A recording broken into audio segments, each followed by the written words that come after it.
नमो तस् भगवतो अरहतो सम्मा सम्बुद्धस्स नमो तस् भगवतो अरहतो सम्मा सम्बुद्धस्स नमो तस् भगवतो अरहतो सम्मा सम्बुद्धस्स इमस्मिन् भ्याममत्ते कलेबरे ससंयम हि समनके लोकंच पඤ्ඤापेमि लोक समुदयंच पඤ्ඤापेमि लोक निरोधंच पඤ्ඤापेमि लोक निरोधगामिनी पटिपदंच पඤ्ඤापेमि।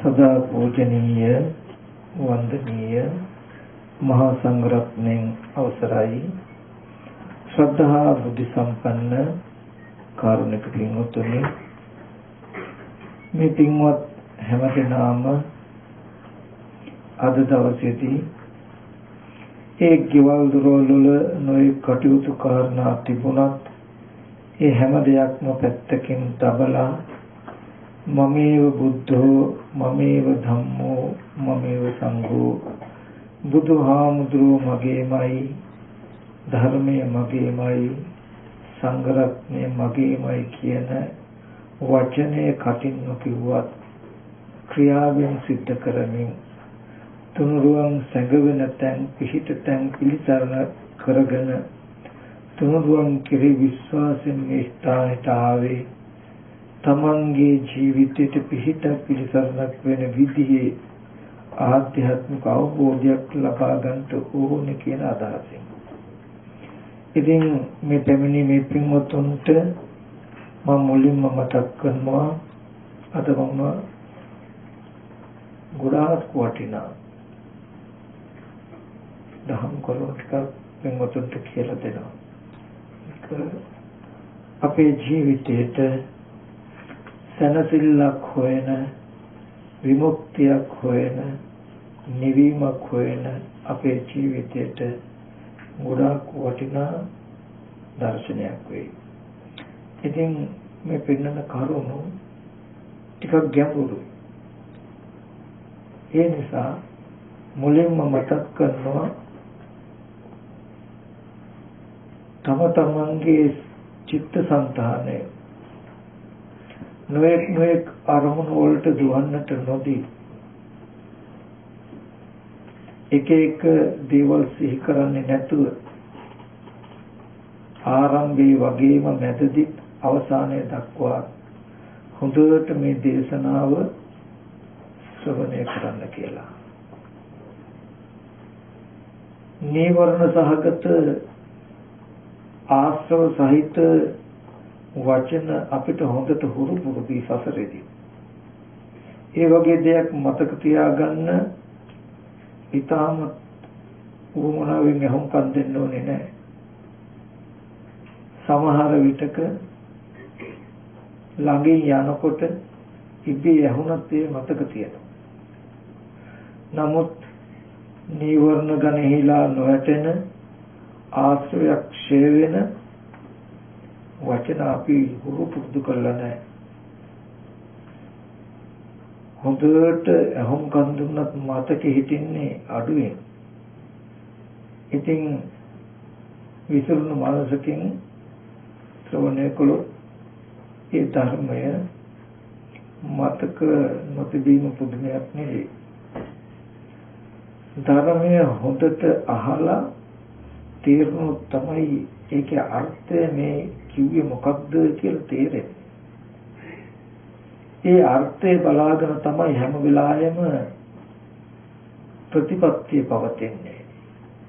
ප්‍රතිපත්තිය මතයි ප්‍රතිවේදී නැත්නම් එයින් ලැබෙන ඵලය ලැබෙන්නේ. ඉතින් අපි හැම කෙනෙක්ම ඉතා දීර්ඝ සංසාරයක ඉඳලා සැප සතුට දෙක හොයමින් එන අය. ඉතා දීර්ඝ ගමනක ඉඳලා අපේ ජීවිතවල තියෙන දුක අයින් කරන්න වෙහෙසෙන අය අද දවසත් මේ උපන්න ජීවිතේ අද දවසේදී අපි හැම කෙනෙක්ම හැම ඉරියව්වක් පුරාවටම උත්සාහවත් වෙන්නේ දුක නොවන විදිහට සපසසට එන විදිහට කටයුතු කරන්න. ඒ තරම් උත්සාහවත් වුණත් ඒ තරම් උත්සාහවත් වෙන මේ ලෝකේට අවසානයේට නොලැබෙන දේ ඒකමයි. සපසසට දෙක ළඟා කරගන්න බැරි බව දුක් දුන්නත් ජීවිතෙන් අයින් කරගන්න නොලබන බවමයි ලෝකෙට ලැබෙන්නේ නැත්තේ. ලෝකයේ තුල ලෝකයා කරන උත්සාහය නිෂ්ඵල නිසයි.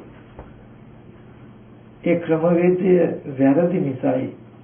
ලෝතර බුදුරජාණන් වහන්සේලා ලෝකේ පහළ වෙන්නේ. ලෝකේ අපි කරන දේ තුල නිදුක් බවක් ළඟා වෙන ප්‍රතිපදාවක් තිබුණා නම් ලෝතර බුදුරජාණන් වහන්සේලා පහළ වෙන්න අවශ්‍ය නැහැ. නමුත් මේ ලෝකයට මොනම කාලයකවත් මොනම විදිහකටවත් සැප සතුට දෙක පූර්ණ කරගන්නට දුක් දුම්නස් පූර්ණ ජීවිතයෙන් අයින් කරගන්න බැරි නිසාමයි ඒ අර්ථ දෙකම ඊටමත් නිවැරදිව සාක්ෂාත් කරගන්න මාවත කියලා දෙන්නයි ලෝතර බුදුරජාණන් වහන්සේලා පහළ වුණේ. ඉතින් අද මේ පින්වතුන් උත්සාහවත් වෙන්නේ ඒ අමාමෑණි බුදුරජාණන් වහන්සේ ඒ විදිහට අපිට අපි බලාපොරොත්තු වෙන ඒ දෙයාකාර අර්ථය සාක්ෂාත් කරගන්න දේශනා කළ වටිනා සද්ධර්මයෙන් විදක් කියන එකත් මතක තබාගෙන හැමදෙනාම මේ දේශනාව ශ්‍රවණය කරන්න. ඒ වගේම වසරක් ගෙවිලා වසරක් උදා වෙන මේ මොහොත මේ තුලින් අපේ ජීවිතයට නව පන්නරක් අපි ලබාගත යුතුයි. ගෙවුණු ජීවිතේ අපේ අඩුපාඩු තිබුණා නම් වැරදි අඩුපාඩු තිබුණා නම් ඒවා අයින් කරගන්න විදිහටත් නිවැරදි ගැන අඩුපාඩු තිබුණා නම් ඒවා සකස් කරගන්න හදාගන්න අධිෂ්ඨාන කරගනිමින් ඒකට හොඳ ධෛර්යයක් වේයෝගලන්ට මේ පොදු දහම් කරුණකින් ආධ්‍යාත්මික දියුණුවකින් පටන් ගන්නා වූ මේ ගමන් මඟ.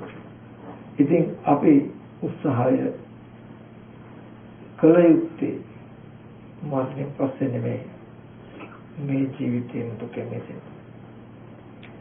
ඉන්නකම් පුළුවන් තරම් දුක් විඳලා මරණයෙන් පස්සේ ලැබෙන විමුක්තිය පළක් නැහැ. විමුක්තිය ගැන විශ්වාස කළ හැකි. ඒ නිසා බුදුරජාණන් වහන්සේ අපිට පෙන්වන්නේ ජීවත් වෙද්දිම දුකෙන් මිදෙන ජීවත් වෙද්දිම මේ ජීවිතයේ සහිතවම සෝසම්නස් බහුල පැවැත්මක් උපදවාගෙන වාසය කරන්න. ඉතින් ඒ ටික අපිට මේ වර්ෂයේදී සාක්ෂාත් කරගන්නට ලැබේවා කියන සිත් ඇතුව අපි අහමු. ඉමුතුනි මම අද දවසේදී මාතෘකාවෙන් ලැබුවේ බුදුරජාණන් වහන්සේ දේශනා කළ ත්‍රිපිටක ධර්මයේ සංයුක්ත නිකායේ දෙවනි කාණ්ඩේ රෝහිතස්ස කියලා සූත්‍රයක් තියෙනවා. ඒ සූත්‍රයේ රෝහිතස්ස කියලා එක්තරා දෙවියෙක් රාත්‍රියේ මධ්‍යම යාමේ භාග්‍යවතුන් වහන්සේ වැඩ ඉන්න ජේතවනාරාමයට ඇවිල්ලා භාග්‍යවතුන් වහන්සේගෙන් ප්‍රශ්නයක් අහනවා. ඒ දෙවිය අහනවා බුදුරජාණන් වහන්සේගෙන් ස්වාමීනි භාග්‍යවතුන් වහන්සේ යම් තැනක ඉපදීම නැතිනම් යම් තැනක ලෙඩවීම නැතිනම් යම් තැනක මහලු බව දිරීම නැතිනම් යම් තැනක මරණය නැතිනම් යම් තැනක හට ගැනීම චුත වීම නැතිනම් ඒබඳු ලෝකයේ කෙලවරකට මොකද ලෝකයේ තුල මේ ඔක්කොම තියෙන්නේ ඒබඳු ධර්මතාවයක් නැති ලෝකයේ කෙලවරකට පාගමනෙන් ගිහිල්ලා ඒබඳු තැන දැනගන්න හෝ දැක ගන්න හෝ නැත්නම් ඒබඳු තැනකට පැමිණෙන්නට හෝ පුළුවන්ද? පාගමනෙන් ගිහිල්ලා දැනගන්න හෝ දැක ගන්න හෝ පැමිණෙන්න හෝ පුළුවන්ද කියලා ප්‍රශ්නයක් අහනවා. ඒ වෙලාවේදී බුදුරජාණන් වහන්සේ ඒ රෝහිතස්ස කියන දෙවියට මතක් කරනවා රෝහිතස්ස යම් තැනක ජාතිය නැත්තම් ජරාව නැත්තම් ව්‍යාධිය නැත්තම් මරණය නැත්තම් හට ගැනීම චුත වීම නැතිනම් ඒ බඳු තැනකට පාගමනෙන් ගිහිල්ලා දැනගන්න හෝ දැක ගන්න හෝ ඒ බඳු තැනකට පැමිණෙන්න පුළුවන් කියලා මම කියන්නේ. නමුත් ලෝකේ කෙලවරකට නොගොස් ওই දුක් ටික කෙලවර කරන්න පුළුවන් කමක් නැහැ කියලා මතක් කළා. ඒ වෙලාවේදී ඒ රෝහිතස්ස දෙවියා කියනවා ස්වාමීන් භාග්‍යතුන් වහන්සේ ඒකාන්තෙන් අద్භූතයි ඒකාන්තෙන් ආශ්චර්යයක් යම් විදියකදී ශ්‍රමණවත් ගෞතමයන් වහන්සේ කියනවා නම් යම් තැනක ජාති ජරා ව්‍යාධි මරණ ඒ වගේම පහළ වීම චුත වීම නැද්ද ඒබඳු තැනකට පාගමනින් ගිහිල්ලා දකින්නවත් දැනගන්නවත් පැමිණෙන්නවත් බෑ කියලා කියනවනම් ඒක අద్భుතයි ආශ්චර්යයි ඒක සත්‍යයක්. කුමක් නිසාද? ස්වාමීන් භාග්‍යවතුන් වහන්සේ මේිට පෙර මම මේ මනුස්ස ලෝකෙම රෝහිතස්ස කියලා උග්‍ර තපස් ඇති උග්‍ර තේජස් ඇති ඍෂිවරයෙක් කියලා හිටියා. ඒ ස්වාමීන් වහන්සේ භාග්‍යවතුන් වහන්සේ මට මෙහෙම ජවයක් තිබුණා. සිතාම ජව සම්පන්න දුනු ශිල්පියෙකුට තල් කොළයක් හිල් කරගෙන යන්න විදිනවා කියන එක අපහසු නෑ. බොහොම පහසු කාර්යයක්. ඒ වගේ මේ ලෝකේ ඕනම දෙයකට ඕනම කටයුත්තක් කරන්න මට කිසිදු අපහසුයක් නෑ. ඒ තරම් මම ජව සම්පන්නයි. ඒ වගේ මට මෙබඳු පදවි ඉතිහාසයක් තිබුණා. සක්මනක් තිබුණා. කොහොමද මහා සමුද්‍රයේ එක කෙරවලක එක අඩියක් තියලා ඊගාව කෙරවල මොහොතේ මෙහාට තියන්න පුළුවන්.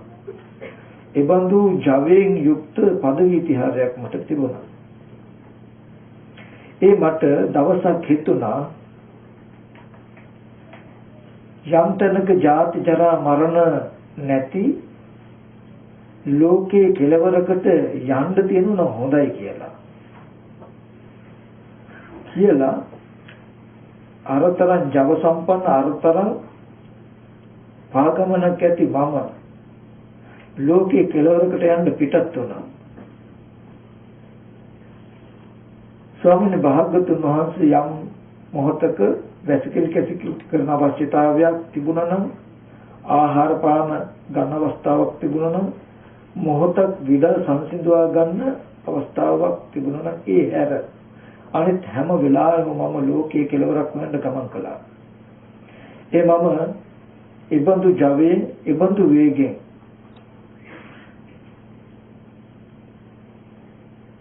අවුරුදු 100ක් ගමන් කළා. ඒ ලෝකයේ කෙලවරක් හොයාගන්න බැරුව දැනගන්න බැරුව දැකගන්න බැරුව පැමිණෙන්න බැරුව අතරමඟදීම කලුරිය කළා මම මේ ධර්ම ලෝකේ උපන්නා කියලා ඒ රෝහිතස්ස කියන දෙවියා මතක් කළා. ඊට පස්සේ භාග්‍යවතුන් වහන්සේ මතක් කළා එතෙන්දී නමුත් ලෝකයේ කෙලවරකට නොගොස් දුක් කෙලවර කිරීමකුත් නැහැ කියලා. එතකොට ලෝකය කියන්නේ මොකක්ද? ලෝකයේ ඇති උනේ කොහොමද? ඒ ලෝකයේ නැති තැන ලෝක කෙලවර කොතනද? ඒ කෙලවරකට ගිහිල්ලා ජාති ජරා මරණ දුකෙන් අපි මිදෙන්නේ කොහොමද කියන කාරණාවයි මේ සූත්‍රයෙන් අපිට ලැබුණු ප්‍රශ්න දෙක. ඒ ටික අපි හොඳට සමර්ථනය කරලා විස්තර කරලා විග්‍රහ කරලා බැලුවොත් අපිට අපේ ජීවිතය විවර වෙනවා. බුදුරජාණන් වහන්සේ ධර්ම දේශනා කළේ බාහිර විශ්වයේ කොහෙවත් තියෙන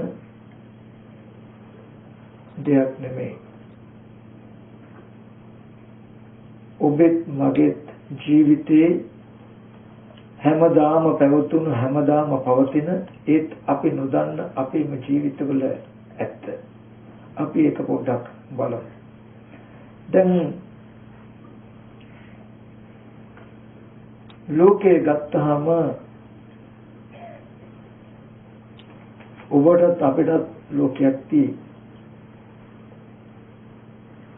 අපිට ලෝකේ හම්බ වෙනවා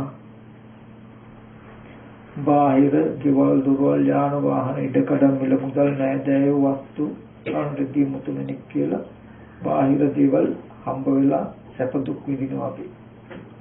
නමුත් බුදුරජාණන් වහන්සේ දේශනා කරනවා ලෝකේ බම්බයක් වුණ ශරීරයෙන් පනවන්නේ කියලා. හරි හේතිකාව නේද? අපි බලමු මොකද්ද මේක කියලා. ඊට පස්සේ ලෝකේ ඇතිවෙච්ච ක්‍රමය Taman තුලමයි කියලා කියනවා. ලෝක නිරෝධය තියෙන්නේ Taman තුලමයි. ඒකට යන ප්‍රතිපදාවක් තියෙන්නේ කියලා කියනවා. නමුත් දැන් අපිට ඔකේ අනිත් පැත්ත පේන්නේ. ලෝකයේ තියෙන්නේ බාහිර අපේ. බාහිර යම් යම් සිද්ධාන්තයන් නිසායි ඒ ලෝකේ ඇති වෙලා තියෙන්නේ. ඒ බාහිර තියෙන හේතුයි දේවල් නැති වෙනකොට ඒ ලෝකේ නැති වෙනවා. හිතින් කිව්වොත් අපි ඉපදෙන්න ඉස්සෙල්ලා මේ ලෝකේ තිබුණා. ඒ තියෙන ලෝකෙට අපි ආවේ. දැන් බාහිර තියෙනවා. ඒ ලෝකේ අපි හැදිලා වැඩිලා ජීවත් වෙනවා. ඊට පස්සේ අපි කළ කුසල කර්මානුරූපව අපි මේ යන ලෝකේ තියෙද්දි අපි මේ පරිලෝ යනවා කියන තැනකුයි අපිට පෙරෙන්නේ. අපි ජීවත් වෙන්නේ.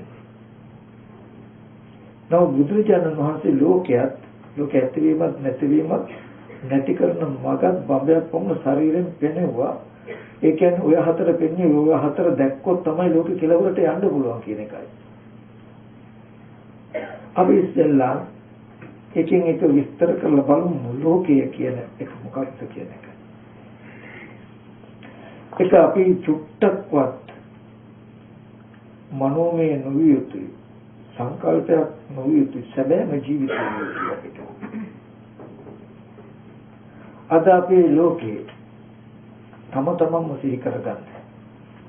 ඔබේ ලෝකෙට අම්මා අප්පච්චි නංගිලා මල්ලා සහෝදරයෝ දුව දරුවෝ ඉන්නවා.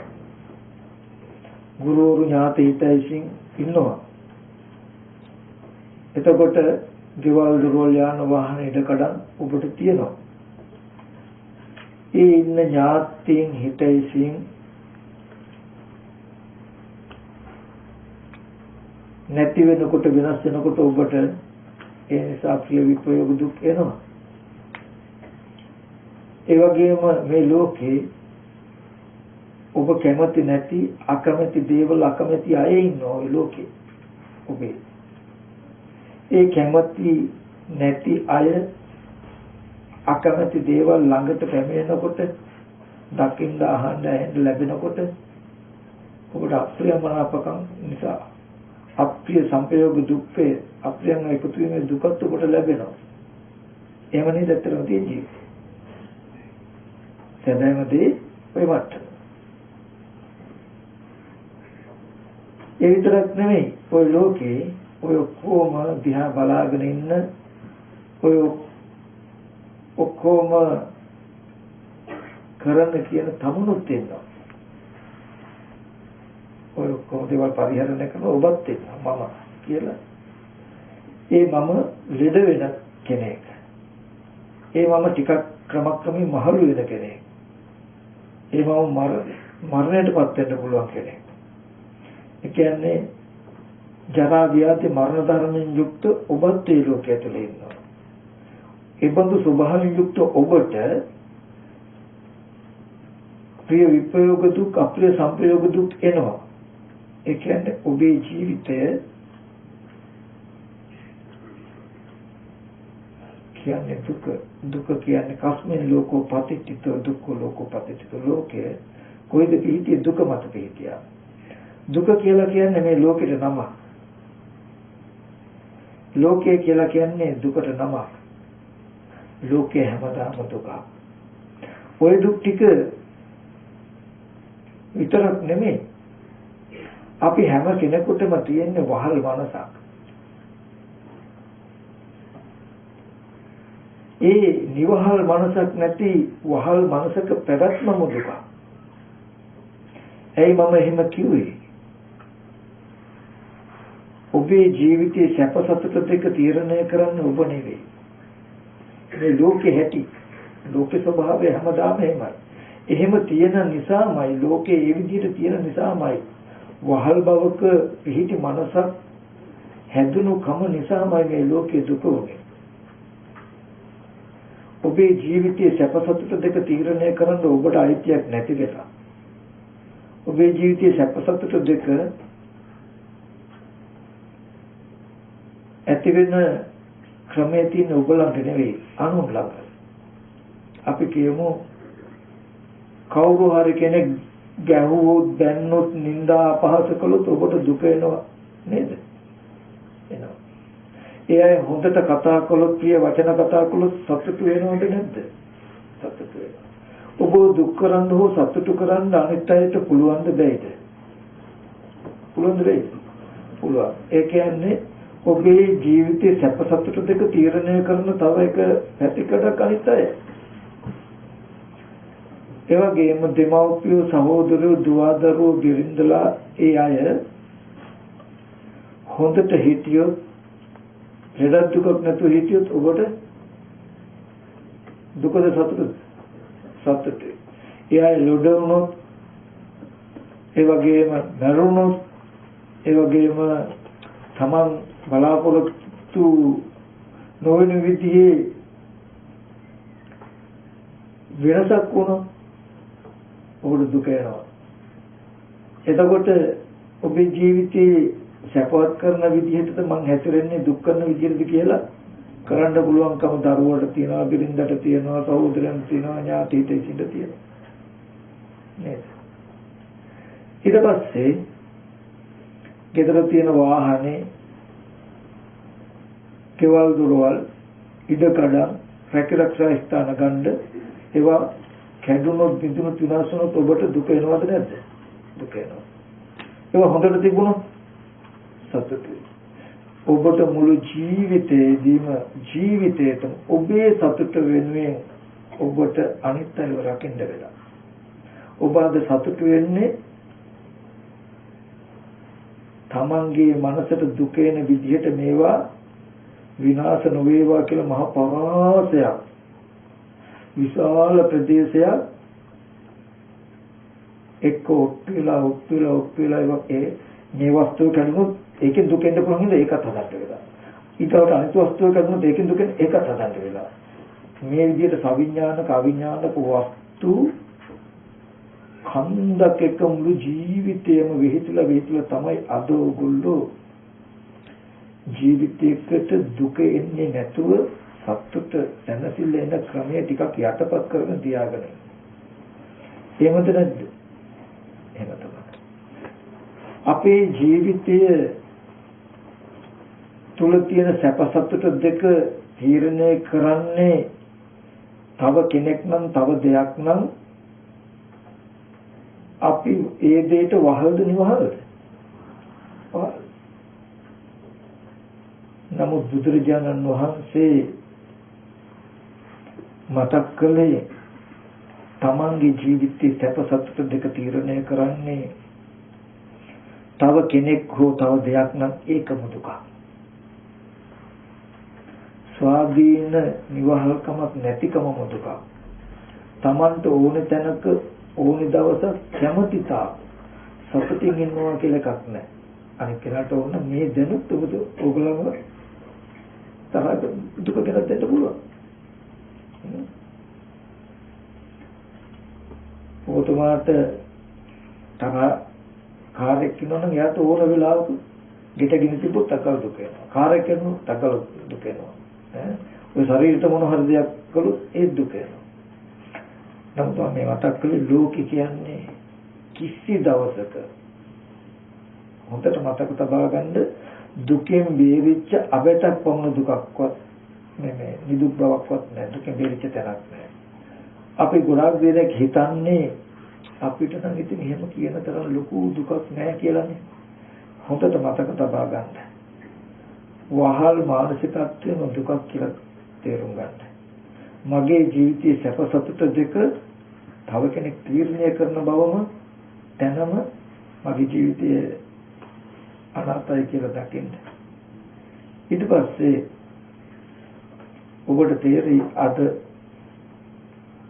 ඔබේ ජීවිතයේ සැප සතුට වෙනුවෙන් ඔබට කොච්චර මහන්සි වෙන්න වෙලාද කියන එක එතකොට. දේවල් හදන්නේ, දරුවෝ රකින්නේ, රස්සාවල් කරන්නේ මේ හැම දෙයක් කාරණේම මොකක් නිසාද? දුක නොවන විදියට සතුටින් ඉන්නේ. නමුත් බුදුරජාණන් වහන්සේ කිසිදු විහිසක් නැතුව නිරායාසයෙන් තමන් තුළ නිවහල් මනසක් හදාගන්න හැටි කිසිම කෙනෙක්ගෙන් කිසිම දෙයකින් තමන්ව දුක් කරන්නත් බැරි සතුටු කරන්නත් බැරි තමන්ගේ ජීවිතයක සැප දුක් දෙක තීරණය කරන එකම කෙනා තමන්මයි කියන තැනක මනසක් හදලා දෙන්නයි බුදුරජාණන් වහන්සේ ලෝකේ පහළ වුණේ. එතෙන්ට නොපැමිණ අනිත් හැම විද්‍යාවක්ම අවිද්‍යාවක්.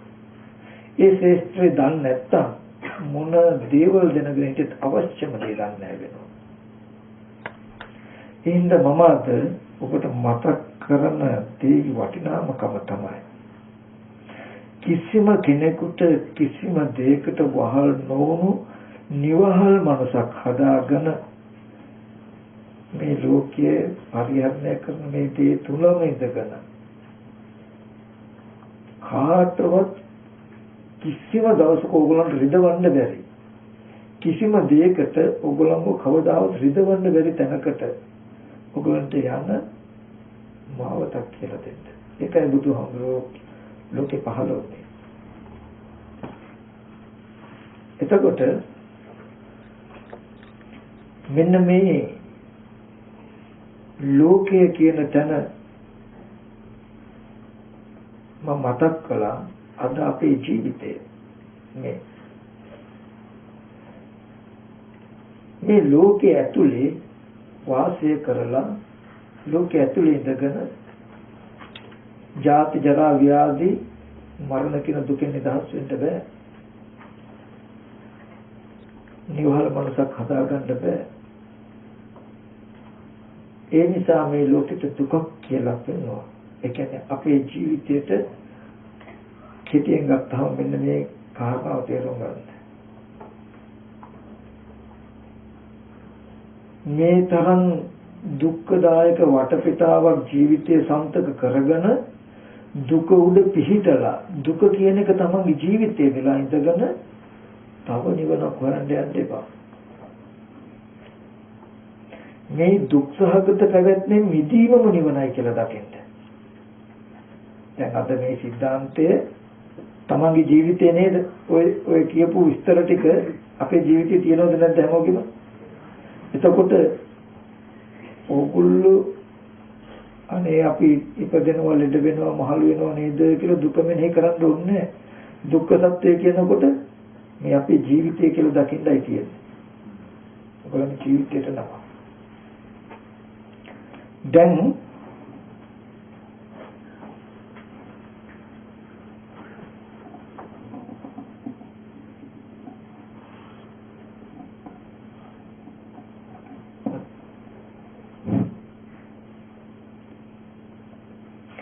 දැන් අපි මේ දුක්ඛගත ලෝකේ ඇති උනේ කොහොමද කියලා පොඩ්ඩක් හොයමු. යමක් නැති කරන්න තියෙන එකම දේ තමයි ඒදී ඇති වෙච්ච ක්‍රම හොයලා ඇති වෙච්ච ක්‍රමේ වහන එක. ක්‍රමේ නවත්තන එක. යම් හේතුවක් නිසා නම් ඵලයක් උපදින්නේ ඵලය උපදින ඒ හේතුව නැතිකොලොත් ඒකට ඵලයක් උපදින්නේ නැහැ. මේ බෞද්ධ දර්ශනයම කියලා දෙන්නේ ඒක. අද මේ දුක වුණාට දුක ඇති කරපු හේතුව ඕගොල්ලෝ හඳුනා නොගත්තොත් දුකයි දුකයි කිය දුක තුලම වාසය කරන්න වෙනවා මිසක දුකෙන් එතර වෙන්න ඕනේ කියන අදහසින්ද දුක තුලම දගලන්න වෙනවා මිසක දුකෙන් එතර වෙන්න බෑ. දුක ඇති වෙච්ච හේතුවක් තියෙන ඒ හේතුව හරහා එළියට යන්න තියෙනවා. ඒ හේතුව නිසා හටගත්ත ඵලය තුල ඉඳගෙන දුකේ නිස්සාරණයක් නැහැ. එතකොට අපි දැන් දුකට හේතු ටික නැත්තම් අපේ ලෝකේ හැදුන හැටි මේ වහල් මනසක් හැදිලා දුක් විඳින්න වෙච්ච අපේ ජීවිතය හැදුන හැටි ඉගෙන ගන්න. හොයාගමු. මෙහෙම අපේ ජීවිතේ මේ තැනකට වැටුනේ. මේ තැනකටපත් උනේ කොහොමද කියන කාරණාව. එතකොට බුදුරජාණන් වහන්සේ පෙන්නනවා මේ දුකට හේතුව තණ්හාව. ඒක වචනේ නෙමෙයි අපි ජීවිතෙන් දකින්න මේ සිද්ධියයි කියලා. තණ්හාව කියලා මතක් කළා. ඒ තණ්හාව කොහෙද උපදින්නේ කොහෙද පවතින්නේ? මේ වචන හරි වටිනවා. මේ ලොකු අර්ථයක් කියනවා. යන් ලෝකේ පිය රූපං සාත රූපං එත්තේසා තණ්හා උපජ්ජමාන උපජ්ජති එත්ත නිවිසමාන නිවිසති. රූපං ලෝකේ පිය රූපං සාත රූපං එත්තේසා තණ්හා උපජ්ජමාන උපජ්ජති එත්ත නිවිසමාන නිවිසති. රූප කන ශබ්ද නාසය ගන්ධය මෙන්න මේ වගේ මේ ආයතන ටික නිසාමයි තණ්හාව උපන්නේ. ඒ ආයතන ටික ඇසුරු කරගෙනමයි තණ්හාව පවතින්නේ. ඒ නිසයි දුක.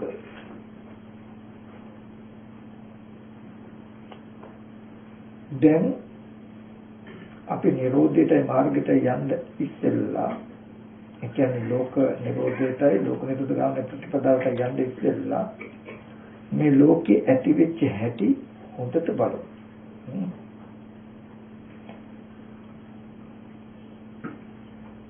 ඔබ මමත් කර්මානුරූපව මේ ලෝකෙට උපදිනකොට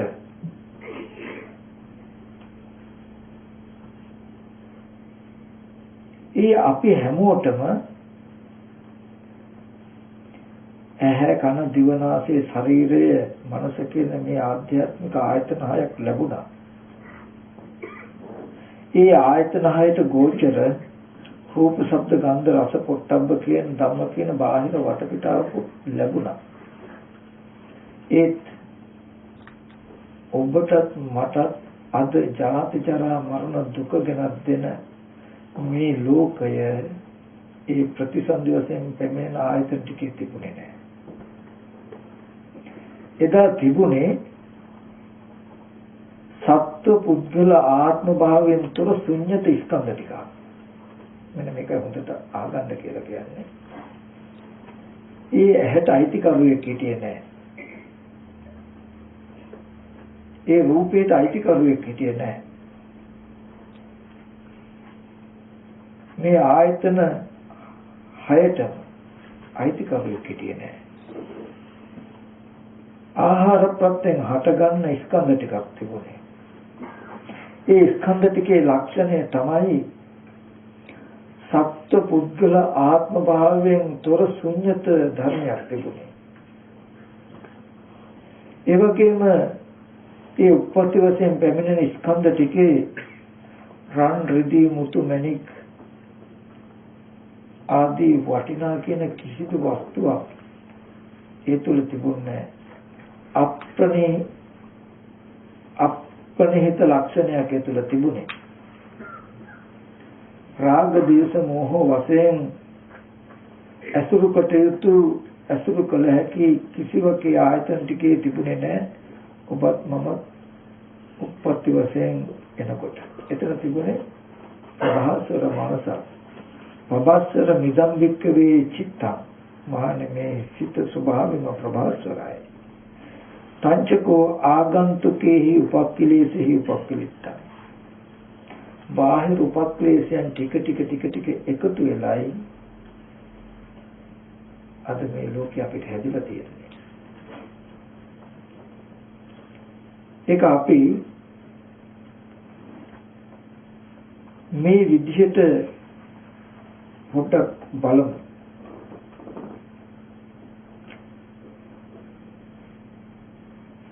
පින්වත්නිට ඇහැ හම්බුණා. හැබැයි ඇහැ මේ මම කියලා හිතන්න පුළුවන් සිහි කරන්න පුළුවන් ගතියක් ඒ ඇහැක තිබුණේ නැහැ. පිනින් කෘත්‍ය වෙන ඇහැක් තිබුණා. ඒ ඇස් ඉදිරි පිටට ආපෝ රූප තිබුණේ පඨවි ආපෝ තේජෝ වායෝ කියන සතර මහා ධාතුන් හැදුණු වර්ණ සටහන. උදාහරණයක් හැටියට කිව්වොත් ටීවී එකේ ඩිස්ප්ලේ එකේ පදිත වෙන රූප දිහා බලන්න. ඔයගලන්ට රූප පේනව නේද? ඒ රූප වල සත්‍ය පුද්ගලයෝ ඉන්නවද? ටීවී එකේ ඕනනම් ගිහිල්ලා බිඳලා බලන්න පොඩ්ඩක්. ටීවී එකේ ඩිස්ප්ලේ එක පැත්ත හොඳට බලන්න. හොඳට රූප ගතියට හිත තබන තමන්ට තේරෙන දෙයක් නෙමෙයි. ඒ පෙනෙන රූප ටික ගත්තාම චිත්‍ර මාත්‍රයක්, වර්ණ සටහන් මාත්‍රයක්, රූපයක් විතරයි නේද? මොන විදිහේ එහෙම නැත්නම් රාන් රදී මුතුමැණික් වගේ වස්තු තියෙනවා. නමුත් ඒ බඳු ලෝකයා වටිනවා කියලා හඳුන්වන රූප ඒකේ ඩිස්ප්ලේ වෙනවා නේ. එතකොට උප්පත්ති වශයෙන් අරගනාවේ මම කියන හැඟීමෙන් සිහි කරන්න පුළුවන් කමක් නැති ඇහැට අයිතිකාරියක් නැති ඇහැ. ඒ බඳු ඇස් ඉදිරි පිටට ආවේ හැම වෙලාවෙම චිත්‍රයක්. එහෙම නැත්නම් ටීවී එකේ පෙනෙන රූප බඳු රූපයක්. ඔතෙන්ද කියනවා චක්කුම් පටිච්ච රූපේච උප්පජ්ජති චක්කු විඥානං තින්න සංගති පස්සෝ පස්සපච්චය වේදනා. කියන ටික ඔතන තියෙන ස්කන්ධ ටිකක් විතරයි. කෙලෙස් නැහැ, කර්ම නැහැ. එතකොට කිසිදු කෙලෙසයක්වත් කර්මයක්වත් නැහැ. රාග, ද්වේෂ, මෝහ කිසිදු අකුසලයක් නැහැ. අලෝභ, අද්වේෂ, අමෝහ කිසිදු කුසලකුත් නැහැ. ඔය කෙනින් මාත්‍රයක් විතරයි. ඔතන තමයි දිට්ඨමත්තන් කියලා පෙන්නන්නේ. මුද්‍රජන වාස. ඔන්න ඔය වගේ හිස් ඉඩමක් විතරයි යෝකේ තිබුණේ. ওই ඉඩම කිසිවක් වගා කරලා තිබුණේ නැහැ. කිසිදු භෝගයක් නැහැ. ඊට පස්සේ පඨවි ආපෝ තේජෝ වායු කියන සතර මහා ධාතුව ඇසුරු කරපු වර්ණ සටහන් ටිකක් ඇස් ඉදිරි පිටට එනකොට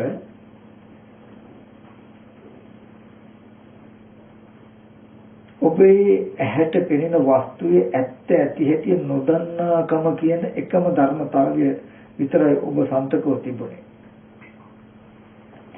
ඒ නොදන්නාකම නිසා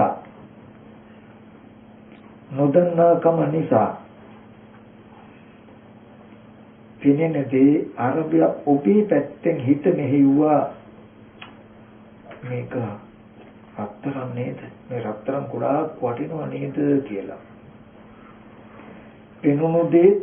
පෙනෙන දෙයට ගොඩාක් වටිනවා කියලා ඔබ හිතුවාම ඔබ හිතපු එකත් ඒ දෙකම එකට එකතු කරලා එකතු වෙලා අපේ සිතින්ම දැනගත්ත රත්තරන් කියලා දෙයක් තියෙනවා, ඒක වටිනවා කියලා දැනුමක් ආවා. දැන් මේ රත්තරන් නිර්මාණය වෙන්නේ තනිකර වටිනා රත්තරන් කියන ටික ඇස් ඉදිරි පිටින් ඇහැට එහා පැත්තෙන් තිබිලා නෙමෙයි.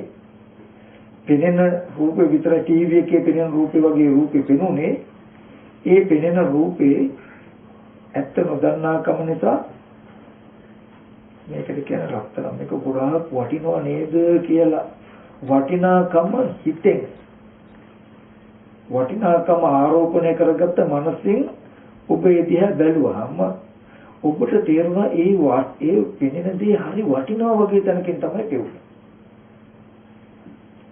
ඒ බඳු විදිහට තමයි ඔබට දැනුමක් ඇති වුනේ. ඔන්න දැනුමක් ඇති වුණා. ඊට පස්සේ කනබොන කනබොන ආහාරයෙන් හැදුව සතර මහා ධාතු රූපයක සටහනක් තමයි ඇස් ඉදිරියට ආවේ. ඒ රූපේ නොදන්නාකම නිසා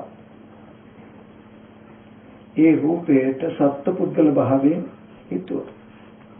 මේ මගේ දරුවා නේද කියලා හිතුවාම ඒ පෙනෙන දෙයට Taman හිතපු ටිකක් එකතු කරලා ඒ රූපේ දරුවා කියලා දැනුමක් ඇති වුණා. මේ විදිහට ආයතන ටිකට හම්බෙන දෙයට කැමැත්ත ඇති වෙන විදිහට දෘෂ්ටිය ඇති වෙන විදිහට හිතනකොට අපිට ජීවිතේ નિરાයාසයෙන් අත්දැකීමක් එකතු වුණා. පෙනෙන පැත්තේ බොහොම වටිනා දේවල් තියෙනවා සත්‍ය පුද්ගලයෝ ඉන්නවා කියන දැනුමක් තමයි අපි ගාව ඇති උනේ. තණ්හා පත්‍ය උපාදාන පත්‍ය භව. දැන් අපිට තේරෙන්නේ දැකපු පැත්තේ දකින්න පැත්තේ වටිනා කියන දේවල් තියෙනවා වගේ පෙනෙන්නේ. දැනෙන්නේ.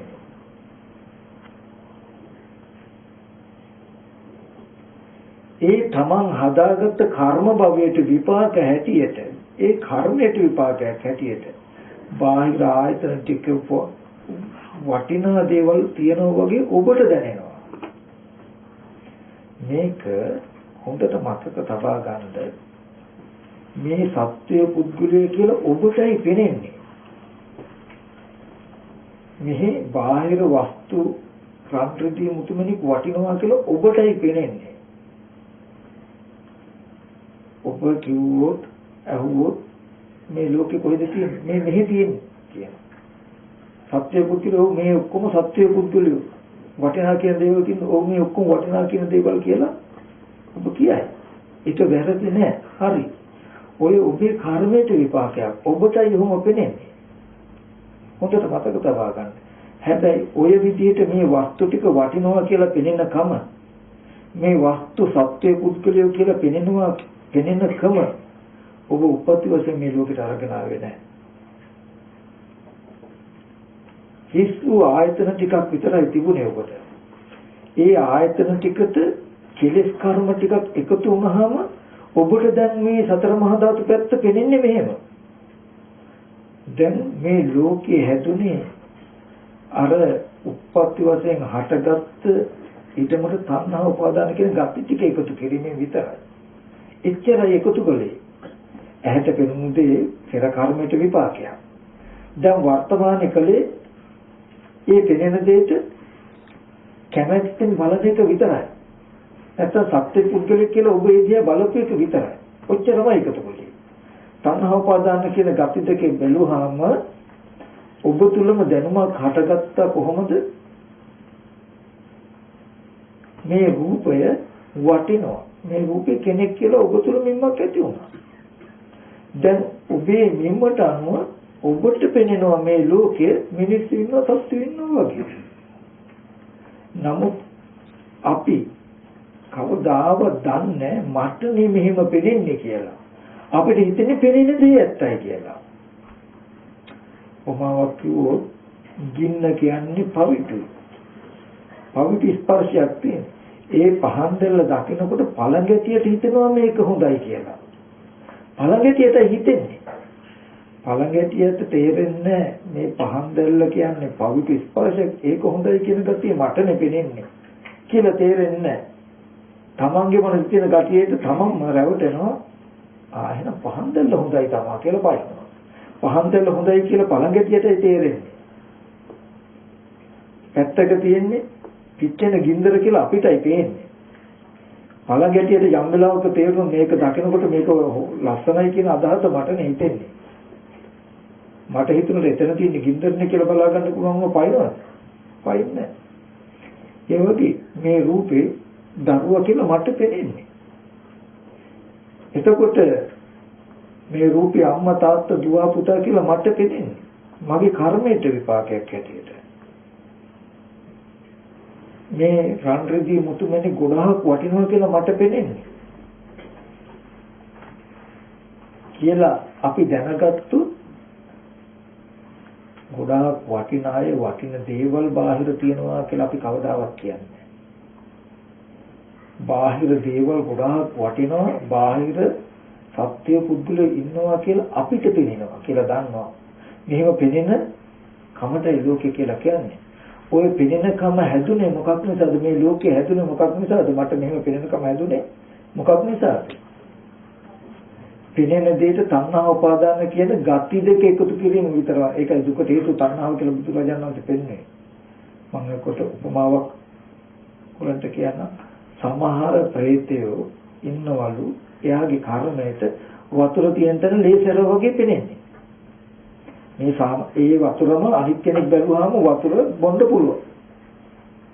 දැන් කර්මයට සමහර ප්‍රේතයෝ බැලුවාම එයාගේ කර්මයට ලේසර වගේ පෙනෙන්නේ. එතකොට අපි විඳින්නේ තියෙන දේ නෙමෙයි අපිට පෙනෙන විදිය නේද? අපේ ජීවිතේ සැප දුක් විඳින්න තියෙන මාධ්‍ය අපේ ආයතන ටිකනේ. මෙතන වතුර තියෙන තැන ලේසර වගේ ඔබතුමාට වතුර පෙනෙන්නේ. ඔබතුමාට වතුර දිවේ. ඒ වතුර බොන එකටම ඉබෙනකොට අර පෙරේතයට පෙනෙන්නේ ලේසර වගේ. එයා කිට්ටුවත් වෙන්නේ ගඳයි කියලා. එතකොට එකම දේ පෙනීමත් වෙනස් වෙලා. ඒ වගේ ඔබට මේ රූපයේ පෙනෙන්නේ දරුවා වගේ. ඔබට නෝනින් බලන කෙනාට ඒ රූපයේ පෙනෙන්නේ කන බොන ආහාරයෙන් ලැබෙන පටිවිආ පොතේජෝ වායු කියලා සතර මහා ධාතුන් යුක්ත රූපය කියලා. හැබැයි ඔබේ කර්මයට විපාකෙන්ද දැන් ඔබට පෙනෙන්නේ දරුවා වගේ. ඊට පස්සේ මේ රූපය විපරිණාම වෙනකොට මට පෙනෙන්නේ හේතුන්ගේ හටගත සතර මහා ධාතු රූපයේ හිරුණා කියලා. ඔබේ කර්මයට පෙනෙන්නේ අනේ දරුවට මෙහෙම දෙයක් වුණා නේද කියලා. ඔබට පෙනෙන විදිහට ඔබ වෙන්නේ. එතකොට හොඳට මතක තබා ගන්න අපි මේ ලෝකේ හැදිලා ලෝකයේ අපි හදාගත්ත එකක් කියලා අපි කවදාවත් දන්නේ නැත්නම් අපිට හිතෙන්නේ ඇත්තටම දරුවෝ ඉන්නවා. දෙමව්පියෝ ඉන්නවා. සහෝදරයෝ ඉන්නවා. ඇත්තටම රන්ද්‍රදී මුතුමැණික් තියනවා කියලා පළඟටිය වගේ අපි මේ සතර මහා ධාතුවේ පැත්තටම පයින්. උදාහරණයක් ගත්තොත් මේ ෆයිල් කවරේ සුදු පාට. මන් නිල් පාට කණ්ණාඩිය දාගත්තොත් දාගෙන මෙහිදී බැලුවොත් මට නිල් පාටට පෙනේ. මේ පෙනෙන්නේ මගේ කණ්ණාඩියේ පාට. නේද? මම නිල් පාට අයින් කරන්න කියලා මෙහි තින්ත ගෑවට ෆයිල් එකේ තින්ත ගෑවට හරියයිද? නෑ. ඒ වගේ හොඳට මතක තබා ගන්න මේ සත්‍ය පුද්ගලය කියලා පෙනෙනවනම් මේ හිතේ පාට වැටිලා. ඔබ ගාව තියෙන රූපං අත්තතෝ සමුපස්සති රූපය ආත්ම වශයෙන් දක්නා උපාදානයේ කියන ගතියේ ඡායාව තමයි මේ රූප ටික පුද්ගලික වශයෙන් පෙනෙන කම. ඔබේ මනසේ තියෙන මේ ඡායාව අයින් නොවුනොත් වස්තුවක් සත්‍ය එක්කලා පෙන්වන ක්‍රම ඔබේ මනසේ තියෙන ගතිය අයින් කර නොගත්තොත් ඔබට පෙනෙන්නේ මේ රූප ටික සත්‍ය පුද්ගලෙ ඉන්නවා වගේමයි. ලෝකේ ඔය ලෝකයේ හැදුවේ මේ තණ්හා උපාදාන කියන ගතියෙන්. ඒ තා ඔබ මොන ධර්මයක් කතා කළත් මොන භාවනාවක් කළත් ඔබ ලෝකේ හැදුන හැටි දන්නේ. මේ ලෝකේ ඔබට ඇත්තම වෙලා එතකොට. ඇත්තටම මිනිස්සු ඉන්නවා සත්‍ය ඉන්නවා පුද්ගලයෝ ඉන්නවා කියලා හිතන්නේ. ඉන්න අයක බොහෝම පරිස්සමෙන් කටයුතු කරන්න වෙනවා. ඉන්න අයක ඇලෙනවා ගැටෙනවා බැඳෙනවා. නමුත් යම් වෙලාවක ඔබ දැක්කොත් මේ විදිහට පෙනෙන්නේ මට නේද කියලා. මෙතනදී මේ ද්‍රව්‍ය කාරණා එහෙම් පිටින්ම ගන්න එපා මේ ලෝකේ කියන තැනට. ලෝකේ කියන්නේ ඔබත් මා සැප දුක් විඳින තැන. ඒ ලෝකෙට උපමාවක් කියන්න මම. හැබැයි hina වෙයිද දන්නේ. hina වෙන්න එපා. පුළුවන් නම් තෝරලා කියන්නවත්. අපේ අම්මා ඉන්නවනේ. අපේ අම්මගේ වයසයි මගේ වයසයි දෙකම එක සමානයි. අපේ අම්මගේ උපන්දිනේ මගේ උපන්දිනේ එක දවසේ. එතකොට ඕගොල්ලෝ සමාහයට හිතන්නේ ඕගොල්ලන්ගේ අම්මා තාත්තා ඕගොල්ලන්ට වඩා අවුරුදු 20ක් 20 ගානක් ගොඩක් වැඩි මල් කියලානේ. ඒ කියන්නේ අම්මා තාත්තා ඉන්නේ හින්දා පස්සේ තමන් උපන්නේ කියලානේ. නමුත් අපේ අම්මයි තාත්තයි දෙන්නම මගේ වයසේ. අන්න ඒතනකි මම මේ ලෝකෙ කියන්නේ. ද්‍රව්‍ය කාරණාවට නෙමෙයි. ඒ කියන්නේ දරුවෙක් හැටියට මාව බිහි කරන්න ඉස්සෙල්ලා ඒ දෙන්න අම්මා කෙනෙක් තාත්තා කෙනෙක් නෙමෙයි. මම උපන්න දවසේ ඒ කාන්තාව අම්මා කෙනෙක් වුණේ. ඒ පුරුෂයා පියෙක් වුණේ මම උපන්න දවසේ. එතකොට මගේ අම්මගේ ඉපදීම තාත්තගේ ඉපදීම මගේ ඉපදීම එක දවසේ සමානයි වයස. එතන තමයි මට මවමල දුක ජීවිතයකට උරුම වුනේ. එයාට දරුවා මරණ දුක ආරම්භ වුනේ. සාමාන්‍ය ලෝකෙකට.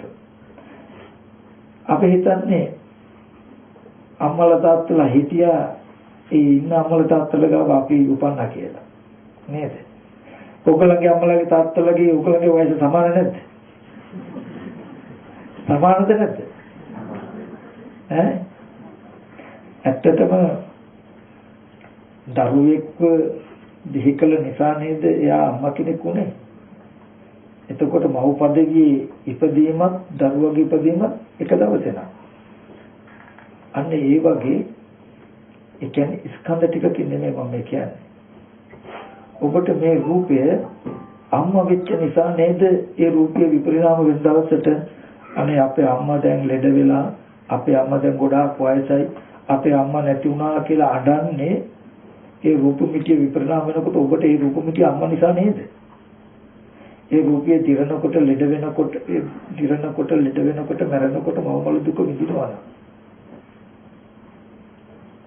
ඒ වගේම මේ අම්මා තාත්තා දුව පුතා අයියා අක්කා කියලා ඔබට පෙනෙන සිද්ධියටයි මම කියන්නේ ලෝකේ කියලා. ඔබ සැප දුක් විඳින්න ඔබට පෙනෙන විදියටයි. ඒ වගේම මේ ශරීරයේ මම කියලා ඔබටයි පෙනෙන්නේ. ඒ හින්දා මේ ශරීරයට මොන හරුණත් අනේ මම දැන් ලෙඩ වෙලා නේද? මම දැන් මහලුයි නේද කියලා කියන්නේ. මේ ශරීරයේ මම විදිහට පෙනෙනකම මේ රූප තව සත්‍ය පුද්ගලය කියලා පෙනෙනකම මේ වටිනවා මේක දියමන්ත ගොඩක් වටිනවා. මේවා සල්ලි කොළ මේවා මෙච්චර වටිනවා කියලා ඔබටයි පෙනෙන්නේ. ඔකට තමයි ලෝකෙ කිව්වේ. හැබැයි මේ පෙනීම හැදුනේ කොහොමද කියන එක හොඳට මතක තබා ගන්න. ඔහොම ඔබට පෙනෙනවා නම් ඒ පෙනීම හේතු ප්‍රත්‍යයයි. හේතුකින් හැදෙන්නේ. ඒ පෙනීමට හේතුවක් තියෙනවා අනිවාර්යයෙන්. අපි මෙච්චර කාල හිතාගෙන ඉන්නේ ගෙඩි පිටින්ම අම්මා ඉන්නේ හින්දා අම්මා ඉන්නවා කියලා කියනවා. සතර වටිනා මුදල් ශ්‍රී කියලා එකක් ලෝකේ තියෙන හින්දා වටිනා මුදල් තියෙනවා කියලා අපිට පේනවා කියලානේ. නෑ ඊට වඩා බුදුරජාණන් වහන්සේ පහළ වුණේ වෙනස් දර්ශනයක් කියලා දෙන්න. ඔය විදිහට දකින්න එකට තමයි ඒ කියන්නේ බාහිර මුදල් වටිනා මුදල් තියෙනවා ඒක අපි දකිනවා. තව සත්‍ය පුද්ගලයෝ ඉන්නවා ඒව අපි දකිනවා කියලා දකින ක්‍රමයට තමයි අනාර්ය දර්ශනය කියලා කියන්නේ. ඕක තමයි ලෝකේ වහල් මනස. නමුත් ඔය සිද්ධියම තමයි. හැබැයි ඒක හේතු ප්‍රත්‍ය බව පෙන්වන බුදුරජාණන් වහන්සේ පහළ වෙලා පෙන්වන වටිනාම දේ තමයි මුළු ලෝකෙටම මේ ලෝකෙ පෙනෙනකොට තව සත්‍ය පුද්ගලයෝ පෙන්වන්නේ නැහැ කියන්නේ. බුදුරජාණන් වහන්සේ පෙන්වනවා ඊට පස්සේ මෙහෙම පෙනෙනකම ඇති උනේ ඔබටයි. උදාහරණයක් ගත්තොත් මගේ අම්මා මට අම්මා මිසක ඔයගලන්ට අම්මා වෙන්නේ නැහැ. ඒ රූපී ඉහිරෙන දවසට මම මගේ අම්මා මරුණා නේද කියලා අඬයි. ඔයගොල්ලෝ කවුදවත් අඬන්නේ නැහැ. මගේ ලෝකෙ හැදිලා තියන්නේ. මට ප්‍රිය විප්‍රයෝග දුක්ඛේ එන්නේ. මට අප්‍රිය සංප්‍රයෝග දුක්ඛේ එන්නේ. මගේ ලෝකෙ. මට එහෙම පෙනෙන මට ඒ රූපේ අම්මා කියලා පෙනෙනවා. ඉතින් ඒ රූපය තියෙන දේ පෙනෙනවා නම් ඕගොල්ලෝ කොහොමවත් අම්මම පෙනෙන්න ඕනේ. නමුත් ඒ රූපේ විපරිණාම වෙනකොට මම විතරක් මවමල දුක විඳිනවා. ඕගොල්ලෝ විඳින්නේ නැහැ මවමල දුක. ඕගොල්ලෝ කවුද ගෑනු කෙනෙක් නැරිලා. සමහර ගණන් ගන්න දෙයක්වත් නැහැ. නමුත් මම මවමල දුක විඳින්නේ අම්මා හිටපු හින්දා නම් මගේ ලෝකේ නැතුව බාහිර තිබුණු ලෝකයක් නම් ඕගොල්ලන්ට මවමල දුක එන්න ඕනේ. නමුත් මවමල දුක විඳින්නේ මට ඒ රූපෙට අම්මා හැටියට පෙනෙන හින්දා. එතකොට මම හොඳට ධර්මයේ නැති කාලේ අම්මා ඉන්න හින්දා මට අම්මා ඉන්නවා කියලා පෙනෙනවනේ කියන තැනක සාධාරණ කරගෙන හිටියේ මට දුකෙන් නිදහස් වෙන්න බැහැ. බුදුහාමුදුරු ලෝකේ පහළොනේ ඕකේ අනිත් පැත්ත පෙන්න. මේ මම අද පෙන්වන තාක්ෂණය මේ ක්‍රමවේදයේ ඉගෙන නොගත්තොත් කවදාවත් හීනකින්වත් හිතන්න එපා නිවන කියන එක ලෝක නිරෝධයක් ගැන. වෙන තැනක් නැහැ. බුදුරජාණන් වහන්සේ ලෝකේ පහළොනේ අම්මා නැහැ කියන්න නෙමෙයි. ඇත්ත. මේ රූපේ අම්මා තමයි. ඒ නිසා ඔබට මවමල දුක විඳින්න පුළුවන්. ඔබට ප්‍රයෝග දුකක් එන්නේ අම්මා ඉන්න නිසා. හැබැයි ඔබ දන්නවා නම් ওই රූපය අම්මා කියන එක හැදුන හේතුව ඔබ අඬන්නේ නැහැ ඔබ ලැජ්ජ වෙනවා කියලා බුදුරජාණන් වහන්සේ කියන්නේ. බුදුරජාණන් වහන්සේ පෙන්වුවා පඨවි ආපෝ තේජෝ වායෝ කියන සතර මහා ධාතුන් යුක්ත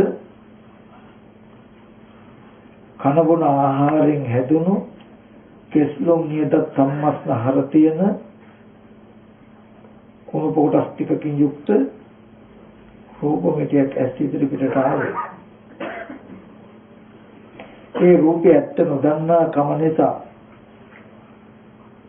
ආදරේ සෙනෙහස කියන තණ්හාව කැටිවිච්ච ගති ටිකකින් සත්පුද්ගල දෘෂ්ටියකින් මේ සත්‍යයක් මේ මගේ අම්මා නේද කියලා බලන දෙයට මම හිත මෙහෙයපු ටික විතරයි කලේ. තණ්හා උපාදාන කියන ගති දෙක කෙනෙන ටික බාහිර උපකාරයෙන් ලැබුණා.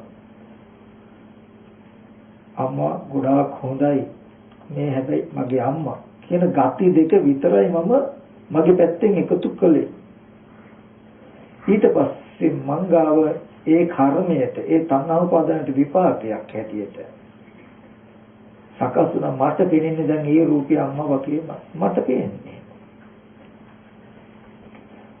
එතකොට ඒ වගේ බුදුරජාණන් වහන්සේ පෙන්වනවා මේ බාහිර මිනිස්සු සත්‍ය පුද්ගලයා යාන වාහන කියලා පෙනෙනකම තමයි ලෝකේ. ඕක ඇත්ත වෙලා තමයි අඬන්නේ වැළපෙන්නේ ගහගන්නේ බැනගන්නේ. මේ ලෝකේ ඔක්කොම පළඟැටිය වගේ. පෙනෙන දෙයට පැනලා. අපි ටෝච් එකක් ගහුවොත් එළියක් ගහුවොත් පළඟැටිය මෙරු වගේ සත්තු එළිය වැටෙන තැනට පයි. අපිට මෙහෙම පෙනෙනකොට පෙනෙන සිද්ධියට අක්කල පයින්නවා අපි. ඇත්ත වෙලා. මේ විදිහට පෙනෙනකම තමයි ලෝකේ. ඒ ලෝකේ බඹයක් වුණ ශරීරයෙන් පනවන කියලා පෙන්වන්නේ ඔබට එහෙම පෙනෙන්නේ. ওই පෙනෙන සිද්ධිය මේ ඔක්කොම සත්‍යය කියලා මට පෙනෙන්නේ. කෙනා දකින්න පංච උපාදානස්කන්ධ ලෝකයකට බණ කියනවා. මේ කෝපය කියලා මට පෙනෙන්නේ.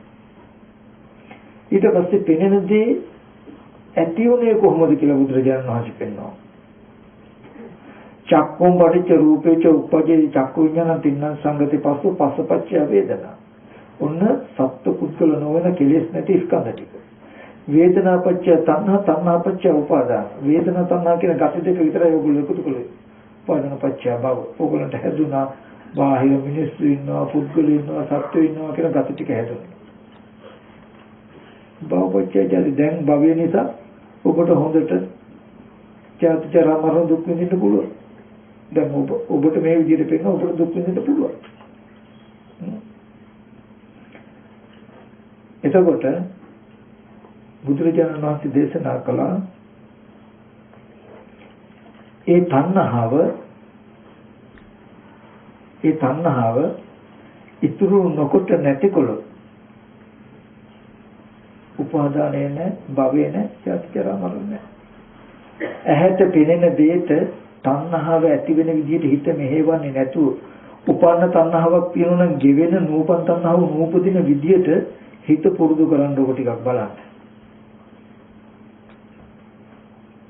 ටික උපාදාන ගතිය නැති වෙලා භවය කිව්වේ ඒ කියන්නේ සතර මහා ධාතු තියෙන තැන පුද්ගලයා හැටියට පෙනෙන ඡායාව අතරේ මේ බාහිර ආයතන හය පැත්තේ වටිනා වස්තු තියෙනවා කියලා පෙනෙන ගතිය අතරේ එදාටත් ඕගොල්ලෝ පළඟැටි වගේ මේ රූප පැත්තට පැනලා මේක බදාගෙන ගහමරා ගන්නෑ සතර මහා ධාතුවට.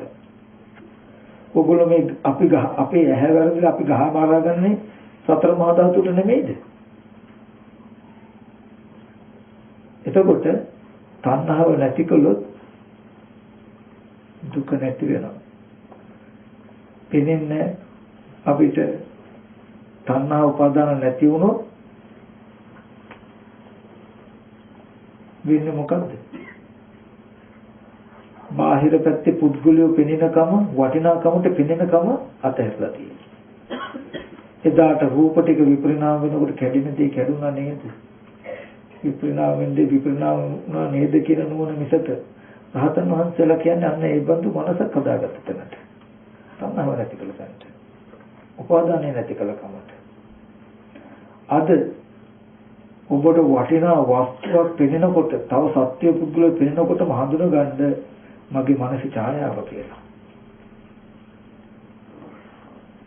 එතකොට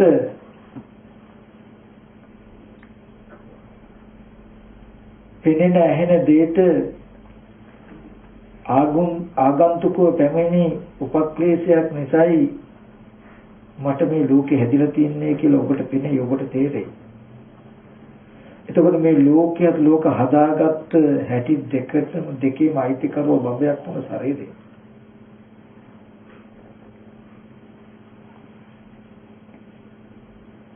එතකොට බුදුරජාණන් වහන්සේ පෙන්වුවා මේ තණ්හා උපාදාන කියන ගති ටික ගෙවුනොත්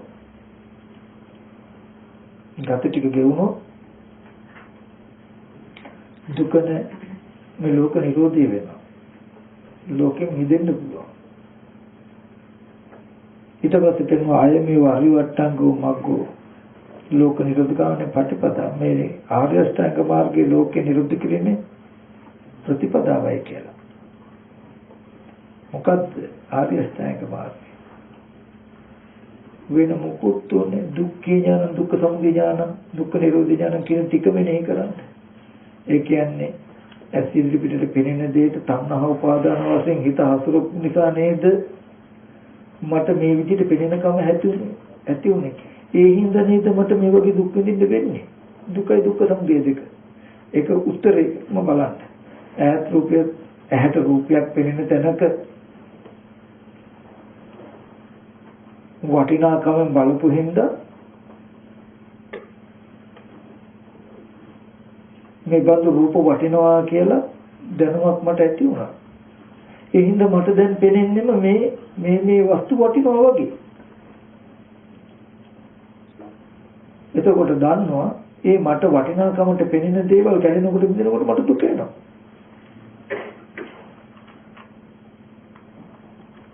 ඒ වගේම සතර මහා ධාතුන් යුක්ත රූප ඇස්තිද්‍රි පිටට ආවේ රූපං අත්තෝ සම්පස්සති. රූපේ ආත්ම වශයෙන් හිතන කම විතරයි මේ කෙනෙක් පුද්ගලෙක් කියලා හිතන කම විතරයි අපි කළේ. පෙනෙන දෙයට හිතුවාම පෙනෙන දෙයට පුද්ගලෙක් කියලා හිතුවාම අපි තුල මේ රූප කෙනෙක් කියන ගතිය නිර්මාණය වෙනවා. දැන් මේ ගතියට පෙනෙන්නම කෙනෙක් අපිට. මම කියේ ඕගලන්ට තරක විතරක අවශ්‍ය නැහැ. ගොඩාක් දුර යන්න ඕනේ. ටීවී එක දිහා බලන්න. ටීවී එකේ ඉන්න මිනිස්සු ලෙඩ වෙලා, මැරිලා, එතකොට කරදර වෙලා ඇති වෙන දුක් ඕගලන්ට ඇවිල්ලා නැද්ද? ප්‍රිය විපයෝග දුක් ඇවිල්ලා නැද්ද? අප්‍රිය සංපයෝග දුක් ඇවිල්ලා නැද්ද? ඒ දුක්ඛ සත්‍යයට අයිති නැද්ද? අයිති. ඒ දුකයි මේ සැබෑ ලෝකෙන් එන දුකයි දෙකක්ද? එතන සත්‍ය පුද්ගල නැති තැනක අපිට සත්‍ය පුද්ගල භාවයක් මවාගෙන අපි දුක් විඳලා තියෙන අද කළ තියෙන්නේ නේද? එතින්දිත් කළේ මොකද්ද? ඇස් ඉදිරි පිටට ආවේ සත්‍ය පුද්ගල නොවන රූපය. අපි ඒ රූපේ සත්‍ය පුද්ගලයේ කියන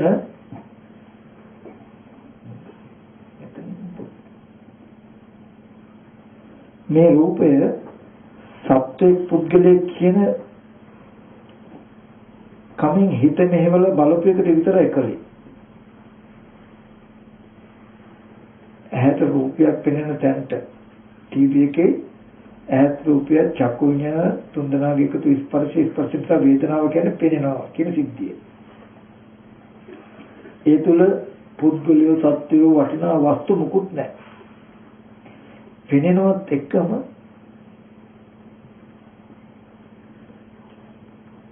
තණ්හාවෙන් අපි අරමුණ පිළිගත්තොත්, උපාදාන වශයෙන් පිළිගත්තොත්, ඒ කියන්නේ සත්‍යය කියන හැඟීම සිහි කරගෙන අරමුණ පිළිගත්තොත්, නැත්තම් වටිනවා වස්තුවක් රත්තරන් මණික් කියන කමත් එක්ක වටිනාකමින් අරමුණ පිළිගත්තොත්, අපි තුල ශනිකව නිම්මක් හැදෙනවා, භවය හැදෙනවා.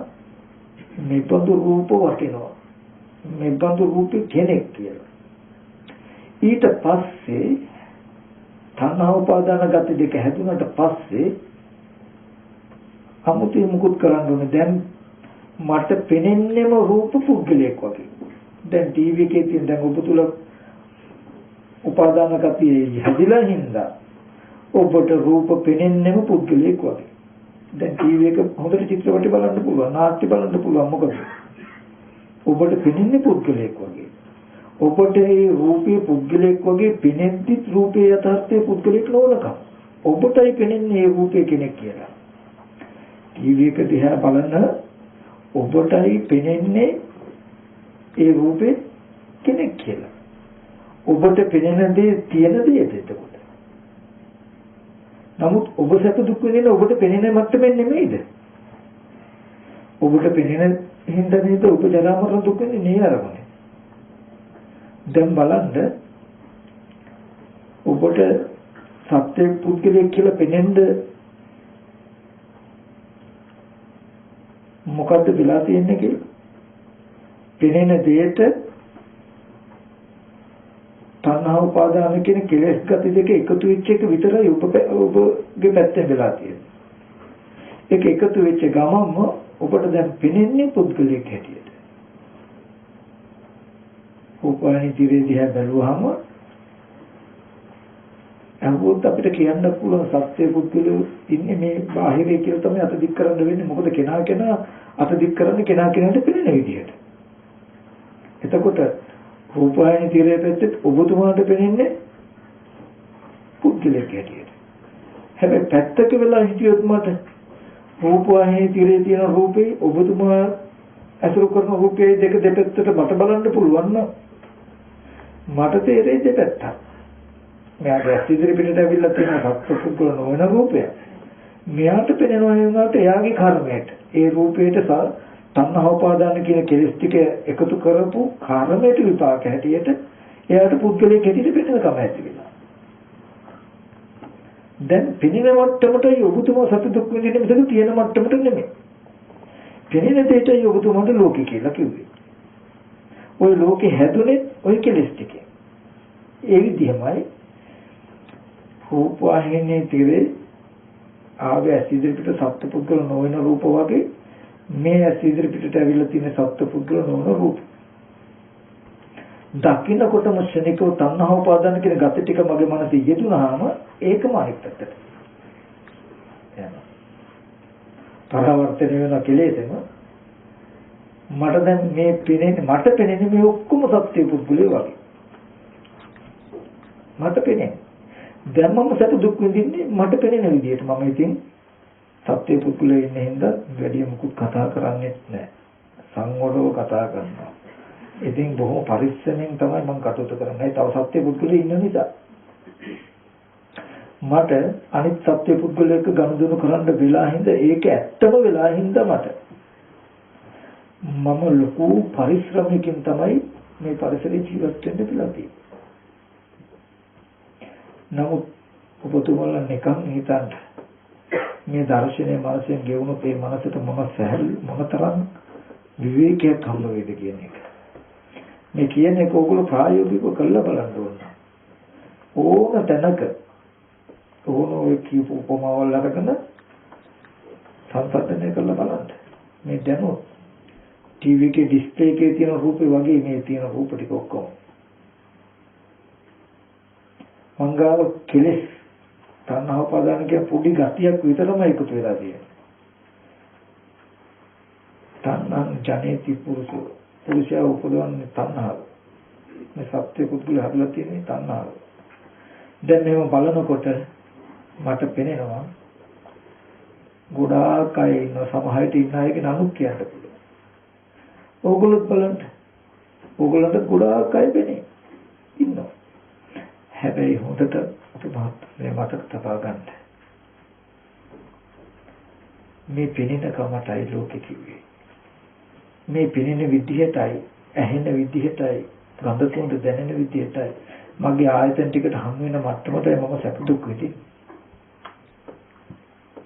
එතකොට මේ විදිහට පෙනෙනකම මේ විදිහට ඇහෙනකම කිව්වේ අපිට ඇහෙන්නම දරුවගේ කටහඬ, අම්මගේ කටහඬ, අමරදේව මහත්තයාගේ කටහඬ, නන්දාවාණේ කටහඬ කියලා ඕමනේ අපිට ඇහෙන්නේ.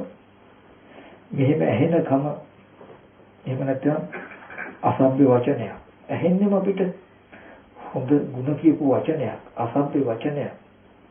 නමුත් ඒකත් බලන්න. දැන් මට මේ වචනේ අසභ්‍ය දෙයක්. මේ වචනේ මං ගැන හොඳ ಗುಣ කියන දෙයක්. නමුත් ඔය වචනේම සිංහල නොවන ජීවන හර වෙන භාෂාවක් කෙනෙකුට කිව්වොත් එයාට අසභ්‍යයෙන් දැන්න හෝ ප්‍රශංසා කළා කියලා දැනෙනවද? වචනයක් විතරයි. එහෙනම් සබ්දේ සැබෑම ස්වභාවය අසභ්‍යද නැති, සભ્યද නැති ස්වභාවය. ඒකට මම මේ විදිහට බයිනව නේද? මේ හොඳ කියනව නේද කියලා පොඩි කොටසක් එකතු කළාම එදා ඉඳන් සද්ද ඇහෙන්නේ මට කොහොමද? මේ සද්ද බයිනවා. මේ සද්ද හොඳ කියනවා. එතකොට දැන් මගේ කර්ම විපාකයට කන සකස් වෙලා දැන් උමහන්න පුළුවන් විදියට. ප්‍රසංසහන්න පුළුවන් විදියට. දැන් මම සැප දුක් විඳිනවා. එතකොට ඔබ දුක් කරන්න පුළුවන්, සතුට වෙන්න පුළුවන් කම තියෙන්නේ අපිට මේ සද්දෙට විපාකයක් නේද කියන එක දන්නේ නැත්තම්. බැනුම හෝ ප්‍රශංසාව කියන්නේ තණ්හාව උපාදානයේ කියන gati ටික නිසා නිර්මාණය වෙච්ච එකක් නේද කියලා අපි දන්නේ නැත්නම් අපිට බැනුම කියලා එකක් තියෙනවා මේ. ප්‍රශංසාව කියලා එකක් තියෙනවා. අහවලා බැන්නම ප්‍රශංසාව කළාමයි කියලා හිතෙන්නේ. නමුත් සද්දේ මේ විදිහට හැදෙන්නේ ඔබේ කර්මයට විපාකයක් හැටියට. ඉස්සෙල්ලාම බැනුම්ද ප්‍රශංසාද නැති සද්දයක් ආවම අර රූප වගේ තමයි. වටිනා දේවල්, නොවටිනා දේවල්, ලාභ, අලාභ, යස, ආයස, නිന്ദා, ප්‍රශංසා, සැප, දුක් කියන ධර්මතා අටෙන් එකක්වත් ගෙනත් දෙන්න බැරි සද්දයක් විතරයි කනට ආවේ. ආපු සද්දයට ඔබ දෘෂ්ටියක් එකතු කළා නම් මේ පුද්ගලයාගේ සද්දේ. නැත්නම් මේ සද්දේ හරිය වටිනවා. හරි මිහිරි. හරිම ලස්සනයි කියලා තණ්හාව හෝ එකතු කළා නම් එදා ඉඳලා ඔබට ඔබ ගාව නිර්මාණය වෙන සද්ද කියලා යමක් තියෙනවා. මේ සද්ද මිහිරියි. මේවා අමිහිරි. මේ සද්ද අහවල් සත්තුන්ගේ කියලා මිම්මක් තිබ්බහම දැන් හදලා තියන්න විතරයි ඕනේ. දැන් සද්ද ඇහෙනකොට ඉබේම ඔබට ඇහෙන්නේ ඒ විදිහට. ඔය ඔබේ කර්මයට විපාකයක්. ඔබටයි එහෙම ඇහෙන්නේ. මේක අසභ්‍ය වචනයක් ඇටිට ඇහෙන්නේ ඔබට. ඔබේ මේ ප්‍රතිසන්දි විපාකයට කෙලස් ටිකක් එකතු කරපු එකේ විපාකයට. එතකොට මම මතක් කරන්නේ මෙන්න මේ විදිහට දැනුම් අහන්න පුළුවන්කම මේ විදිහට සතුට වෙන්න පුළුවන් කම තමයි ලෝකේ කිව්වේ. ඒ ලෝකේ හදාගත්තේ ක්ලේශිකින් කියලා නොදැක්කොත් කවදාවත් ඔබට මේ සද්දේ වෙනුවක් කරගෙන විඳින්නම වෙනවා මිසක ඒ දැනුමින් කවදාවත් ඔබ නිදහස් වෙන ඔබ බණින්නත් බැරි නොබණින්නත් බැරි ඔබට දැනුමුත් නැති ප්‍රශංසාවක් නැති ශබ්ද බාහිර තියන්නේ කියන තැනක් දැකලා වහල් වෙන්නේ නැති නිවහල් මාසක් හදාගන්න තැනට ඔබට එන්න බෑ. බාහිර දැනුම කියලා දෙයක් තියෙනවා. ඔගොල්ලෝ සමහරට හිතාගෙන ඇති බාහිර දැනුම කියලා දේවල් තියෙනවා. ඒකෙන් කම්පා වෙන්නේ නැති හිතක් මම හදාගන්න ඕනේ. ඒ වගේ තැනකින් තමයි අපි හඳුනගෙන තියෙන්නේ. දැනුම ඇතිකමම කම්පා වේ මොහොතට මතක තබා ගන්න. එහෙනම් දැනුම කියන එක ශේත්‍රේම අවශ්‍ය වෙන්න ඕනේ. දැනුම තියෙද්දි පුද්ගලයෙකුට බෑ එහෙම වෙන්න. අපි ගොඩක් පිටක හඳුනාගෙන තියෙන ඇත්තටම මිනිස්සු දරුවෝ ඉන්නවා. අපි ඒයට ගැටෙන්නේ නැතුව ඇලෙන්නේ නැතුව ඉන්න පුළුවන් වෙන්න ඕනේ. ඒකම රාග්‍රී මුතුමැණික් තියෙනවා. ඒවට අපි තණ්හා නොකර ඉන්න හුරු වෙන්න ඕන කියන තැනකින් හදාගෙන තියෙනවා. එහෙම නෙමෙයි ඔබේ ලෝකයම හැදිලා තියෙන්නේ මේ කෙලෙස් ටිකෙන් කියලා මතක තබා ගන්න. තියෙන ලෝකෙට කෙලෙස් නැතුව ඉන්න තියනවා නෙමෙයි ලෝකේ හදලා තියෙනවා තණ්හා උපාදානයි. බුදුරජාණන් වහන්සේ දේශනා කළ ලෝකේ තියෙනවා ලෝකෙට කෙලෙස් ටිකකින් ඔබ කෙලෙස් ටිකක් විතරක් ඇති කරගෙන ඉන්නවා කියන තැනක නෙමෙයි කෙලෙස් ටිකකින් ඔබට ලෝකේ හැදිලා කියලා පෙන්නන්නේ. දුකට හේතු දුක කිව්වේ ලෝකේ දුකට හේතුව තණ්හාව කියලා පෙන්නන්නේ. ඔය දුක්ඛහගත ලෝකේ හැදුනේ තණ්හාවෙන් කියලා පෙවුනා මිසක ලෝකෙට තණ්හාව ඇති වෙලා කියලාද පෙන්නේ. මම කියන ටික තේරෙනවද? ගැඹුරුයි. හැබැයි මේ ටික තේරුම් ගත්තොත් ඒකාන්තයෙන්ම ඔබට නොබෝ දවසකින් මේ ජීවිතේම මේ ජීවිතේ නොබෝ දවසකින් නිවහල් මනසක් හදා ගන්න පුළුවන්. කෙටි ක්‍රමයයි. ඔබට වැඩට යද්දි ඔබ දන්නවා මේ විදිහට මට නෙපෙන්නේ. එච්චරයි. ඒ එපමණ සීකිරින් පමණ මේ රූප සත්‍ය පුද්ගලය කියලා මට පෙනෙන්නේ. එච්චරයි ඕන. එපමණකින්ම මෙහි මිනිස්සු ඉන්නවා කියලා ඇත්ත වෙලා හිතන ගතිය ඔබට නතර වෙයි. යද්දි දාස් ගණනක් එක අරමුණ ඔබට විදර්ශනා කළ හැකියි. වෙනදට මෙතන 3400ක් ඉන්නවනම් 3400 පෙනෙනවා නම් 3400 එක ගනුදෙනු කරන්න වෙන ගති 3400. අද ඔබට එහෙම නැහැ. කෙටි ඕනම තැනක වදා ගන්න පුළුවන්. මටයි මෙහෙම පෙනෙන්නේ. බලන්න ඔබටම නෙමෙයිද කියලා. ඊට පස්සේ ඔබට ඒක තවත් උපමාවේදීලා ඔප්පු කර ගන්න පුළුවන්. මට මෙහෙම පෙනෙන අය ඉන්නවා. ඒ අයගේ සමහර අය මට හොඳයි. හොඳ අය විදිහට පෙනෙනවා. සමහර අය මට ඒ තරම් හොඳ නැති විදිහට පෙනෙන්නේ. හැබැයි මට එහෙම පෙනෙනකොට අනිත් කෙනාට මේ ඔක්කොම ඉන්නවා කියලා පෙනේ. එයාට පෙනෙන්නේ සමහර විට මට හොඳයි කියලා පෙනෙන කෙනා එයාට හොඳ නැහැ. හොඳ නැහැ කියලා කෙනා හොඳයි. එතකොට කෙනාටයි මේ ලෝකයේ මේ විදිහට තියෙන්නේ කියලා පෙනෙනකොට එයා කවදාවත් බාහිර ලෝකයේ තියනවා කියන තැනකට යන්නේ නැහැ. මේ ලෝකය බාහිර සත්‍යෝ ඉන්නවා පුද්ගලයෝ ඉන්නවා ගෙවල් දොරවල් යාන වාහන ඉඩකඩම් තියනවා කියලා එකක් නැහැ කියලා මම කියන්නේ. එහෙම එකක් නැහැ කියලා මම කියන්නේ. එහෙම දෙයක් තියෙනවා. එහෙම දෙයක් තියෙන හින්දායි දුක කියලා එකක් තියෙන්නේ. එහෙම දෙයක් තියෙන හින්දායි කෙලෙස් කර්ම කියලා යමක් පවතින්නේ. හැබැයි ඔය තියෙන දේ මේ සත්‍යය ඉන්නවා පුද්ගලයෝ ඉන්නවා කියන දේ ඇති වෙලා තියෙන හේතුව බලන්න. මේ හේතුව මෙහෙම පවතුනොත් මේ විදිහට පෙනෙන එක ඇති වෙන නිසා නෑ කියන්න බෑ. ඔබට මේ පෙනෙන ඇහෙන ආයතන ටික පිළිසිඳ නොදක ඒකට කෙලස් ටිකක් එකතු කරන තාක් ආයතන ටික ඔබට මෙහෙම පෙනෙනකම ඇති වෙන නිසා ලෝකේ නැහැ කියලා කියන්න බෑ. යම් වෙලාවක මේ පෙනෙන ආයතන ටිකට ඔය කෙලෙස් කර්ම ටික එකතු නොකොළොත් ඔබට මේ විදිහට පෙනෙලා දුක් විඳින්න වෙන එක නොපවතින නිසා තියනවා කියන්න බෑ. නැහැ කිව්වොත් දුක්ඛ සත්‍ය බැහැර කෙරුවා වෙනවා, තියනවා කිව්වොත් නිරෝධ සත්‍ය බැහැර කෙරුවා වෙනවා.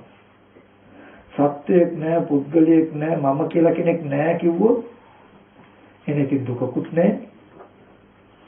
ආපිරිසින් දකින්න දුක්ඛ සත්‍යයක් තියෙනවද? ඒ සත්‍ය උලෙඩ වෙලා මහලු වෙලා මැරලා ඉන්න දුකක් නැහැ නේ. ඉතින් ඒ සත්‍ය නැත්තම් පුද්ගලයා නැත්තම් ඉතින් මම නැත්තම් කිසි ප්‍රශ්නයක් නැහැ. එහෙනම් මට ජාති ජරා මරණ දුක් විඳින්න වෙන්නේ නැහැ. මම නැහැ සත්‍ය පුද්ගලෙක් නැහැ කියලා කිව්වොත් එතන තියෙන අපරාධය මොකද්ද? එයා දුක්ඛ සත්‍ය බැහැර කළ කෙනෙක් මිසක එයා නිවනට ලං වෙච්ච කෙනෙක් නෙමෙයි. ඇයි? පිළිසින් දකින්න දුකවත් නැහැ. දැන් මම ඉන්නවා නම් ජාති ජරා මරණ දුක් විඳින මේ මම ඉන්නවා. මේ තව සත්‍ය පුද්ගලයෝ ඉන්නවා ලෙඩ වෙලා මහලු වෙලා මරණයටපත් වෙන කියලා තිබ්බොත් තියෙන හින්දා බුදුරජාණන් වහන්සේ කියන්නේ නැහැ කියන්නේ නෙමෙයි. ඔය දුක පිළිසින් දකින්න. ඒ දුක පිළිසින් දකින්න ගියාම මට තේරෙනවා ඇහැට පෙනුණු දෙයට කෙලස් ටිකක් එකතු කළා මෙන්න මේ විදිහට පෙනීම හදාගන්න නේද මම දුක් විඳින්නේ කියලා තේරෙයි මට. ඒක නෑ නෙමෙයි මට මෙහෙම දුක එන හැටි හැදුන හැටි දන්නවා මම. එතකොට සත්‍යය ඉන්නව පුද්ගලෙ ඉන්නවමයි කිව්වොත් මට කවදාවත් අජරාමර නිවන පෙන්වන්න බැරි වෙනවා. ඒ හින්දා ඉන්නවමයි කියන්නේ ඇහැට පෙනෙන ආයතන ටිකට කෙලස් ටික එකතු නොකළොත් මේ විදිහට පෙනෙන කම නිදහස් වෙලා අජරාමර වෙනවා. සත්‍ය පුද්ගල ලෙඩ වෙලා මැරලා යන දුකෙන් දුක් විඳින්න වෙන්නේ කියලා අනිත් පැත්තට පෙන්නනවා. එහෙම පෙන්නලා එතකොට මේ රෝහිතස්ස සූත්‍රයේ බුදුරජාණන් වහන්සේ පෙන්වන්නේ ලෝකයේ බඹයක්ම ශරීරයෙන් කියලා කිව්වේ ඔබටයි පෙනෙන්නේ මේ විදිහට. ලෝක සමුදය බඹයක්ම ශරීරයෙන් පෙනෙන්නේ කිව්වේ ওই විදිහට ඔබට පෙනෙන කම හැදුනේ. පෙනෙන දෙයට තණ්හා උපාදාන කියන gati ටික එකතු කරලායි. ලෝක නිරෝධයේ බඹයක්ම ශරීරයෙන් පනවන්නේ කියලා කිව්වේ. පෙනෙන ඇහෙන දෙයට කිලිස් එකතු නොකළොත් මේ බාහිර පුරා වටිනවා. තව සත්‍ය පුදුල ඉන්නවා කියලා ඔබට පෙනෙන ওই gatiය දිය වෙලා යයි. එදාට මේ සියලුම වෙහෙසෙන ඔබ නිදහස් සම්පූර්ණ පෙනෙන ගතිය ගෙවිලවම යනවා. දරුවෝ ඉන්නෝ ඒත් අපේ යුතුයකමක් නිසා කරන්න ඕනේ කියන කමක් නෑ. මොකද මම නැති නිසා. මම කියන තැන මම විතරක් ඉන්නවා. අනිත් ඒවා විතර පෙනෙන කම නැති වෙලා විතරක් නෙමෙයි. මේ රූපේ Taman කියලා පෙනෙන හැටි දැන් දන්නවා. මෙතෙන්ට පෙනෙන Taman තමයි පෙනෙන්නේ. මේ කය Taman කියලා. ඒක දාඩ විදිහම. මේ කය Taman කියලා පෙනෙන්නේ නැත්තම් මේ කය දිරුවට දිරණ දේ දිරුවා මිසක මම මහලු වෙන්නේ නැහැ එයාට. මේ කය ලෙඩ වුණාට ලෙඩ වෙන දේ ලෙඩ වුණා මිසක මම ලෙඩ වෙලා නැහැ. මේ කය නැසුණා නැසෙන් යනකොට බින්දෙන දේ දිනුවා මිසක මම මැරෙන්න යන්නේ නැහැ. ඔබ මෙන්න මේ විදිහට ටික බැලුවොත් මේ පෙනෙන දේ ඇත්තම වෙන්නේ. පෙනෙන දේ ජීවිතේම වෙන්නේ. මේ ලෝකේ අද අපි කොච්චර බණ භාවනා කරුවත් ලෝකේ අපිට ඇත්තමයි. ඒ ඇත්තම අපි තමයි නිවන් දකින්න උත්සාහවත් වෙන්නේ. වෙලා තියෙන්නේ. නමුත් හොඳට මතක තබා ගන්න මේ ලෝකේ ඇත්තම ඇත්ත වෙච්ච ගතිය මිදෙන එකයි ලෝකෝත්තර කියලා කියන්නේ. මේ මම මේ සත්‍ය මිනිස්සු මේ වගේ උඩ නැගිලි මේ රන් රිදී මුතුමැණික් මේවා කියලා මේ ඇත්තම ඇත්ත කරපු තැනයි දුක. නිවන කියලා කියන්නේ ඔය ලෝකෙ මැද්දේ ඉඳගෙන ඒ මම නිවන් දකිනවා නෙමෙයි. කෙටියෙන් ගත්තොත්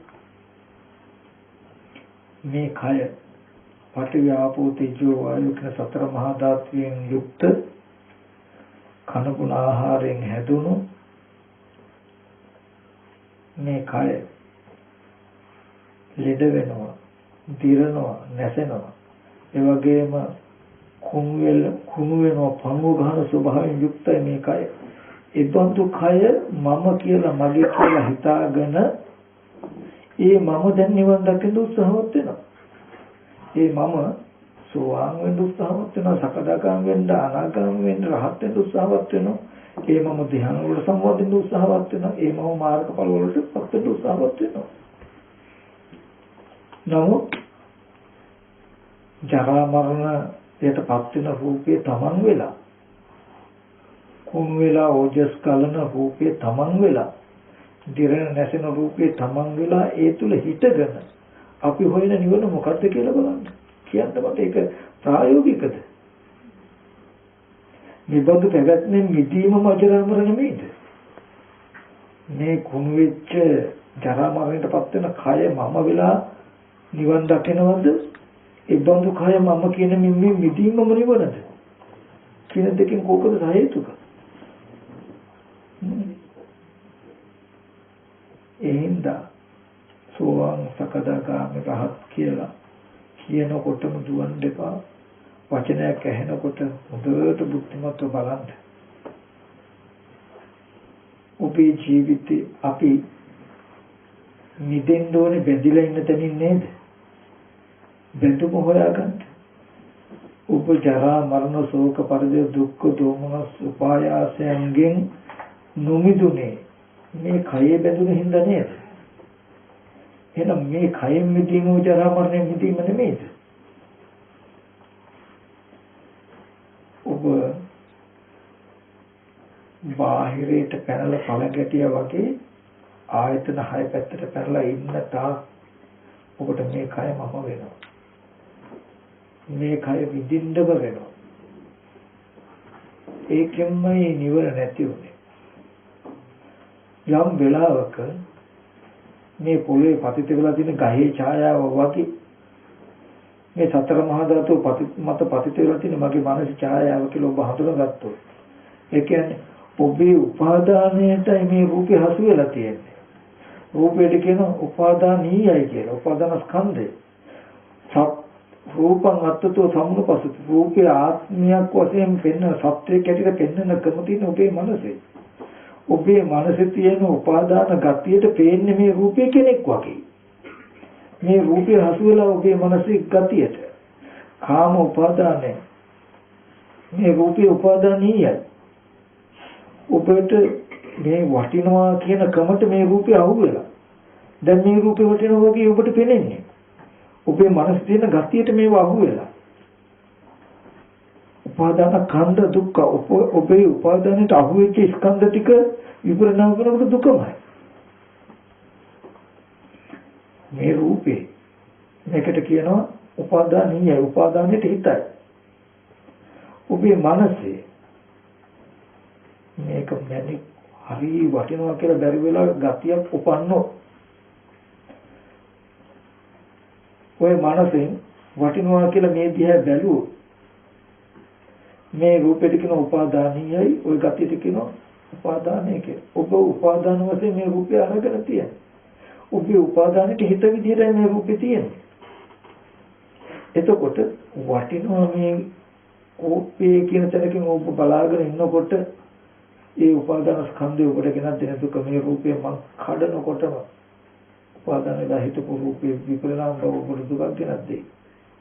දුකට හේතුව උපාදාන. උපාදාන නැතිනම් දුක නැති වෙනවා. එහෙනම් මොනින් බලන්ද කියන දර්ශනය බුදුරජාණන් වහන්සේ පෙන්නනවා. ඉතින් මට මේ සත්‍ය පුද්ගලයා හැටියට පෙනෙන්නේ මොකක්ද? මේ රූප ටික උපාදානීයයි. මේ රූප සත්පුද්ගල භාවයට පෙනෙන ගතිය මගේ මනසේ තියෙන උපාදානය. මගේ උපාදානයට හසු වෙච්ච මේ රූප ටික මේ තියෙන. සුලිකුණාටුවක් කාර්ය මොකක් හරි අපිලා විපරිණාම වුණොත් රූපේ විපරිණාම වෙන්නේ. හැබැයි මගේ උපාදානයට හසු වෙලා නිසා මේ ඔක්කොම සත්‍යෝ කියන තැනින් මට හසු වෙලා නිසා මේ ඔක්කොම අනේ මේ සත්‍යයන්ට මෙහෙම වුණානේ කියන තැනකින් දුකයි මට. එතකොට මට දුක ආවේ මට උපාදානයට හසු වෙච්ච දේ. මේ උපාදාන ගතිය ගෙවුණු මේ රූප ලෝකේ ස්කන්ධ ලෝකේ මොනවා වුණා වුණත් මට දුක එන්න තියෙන ඊට නැහැ. ඒ උපාදානය ගෙවන්න පුළුවන් මොකක්ද? ඇස් ඉදිරියට ආපු රූපය, කන ඉදිරියට ආපු ශබ්දය පිරිසිඳ දකින්න. ඒ ටික පිරිසිඳ රූපය කියන එක පිරිසිඳ දකින්න. ඒ රූපේ පිරිසිඳ දකින්න ඔබට මින්මක් තමයි මොකක්ද? සතිපට්ඨාන කායගත සතිය. කායගත සතිය වඩන්න මේ පෙනෙන රූපේ ආධ්‍යාත්මික බාහිර රූප ටිකේ ඇත්ත පෙන්වන්න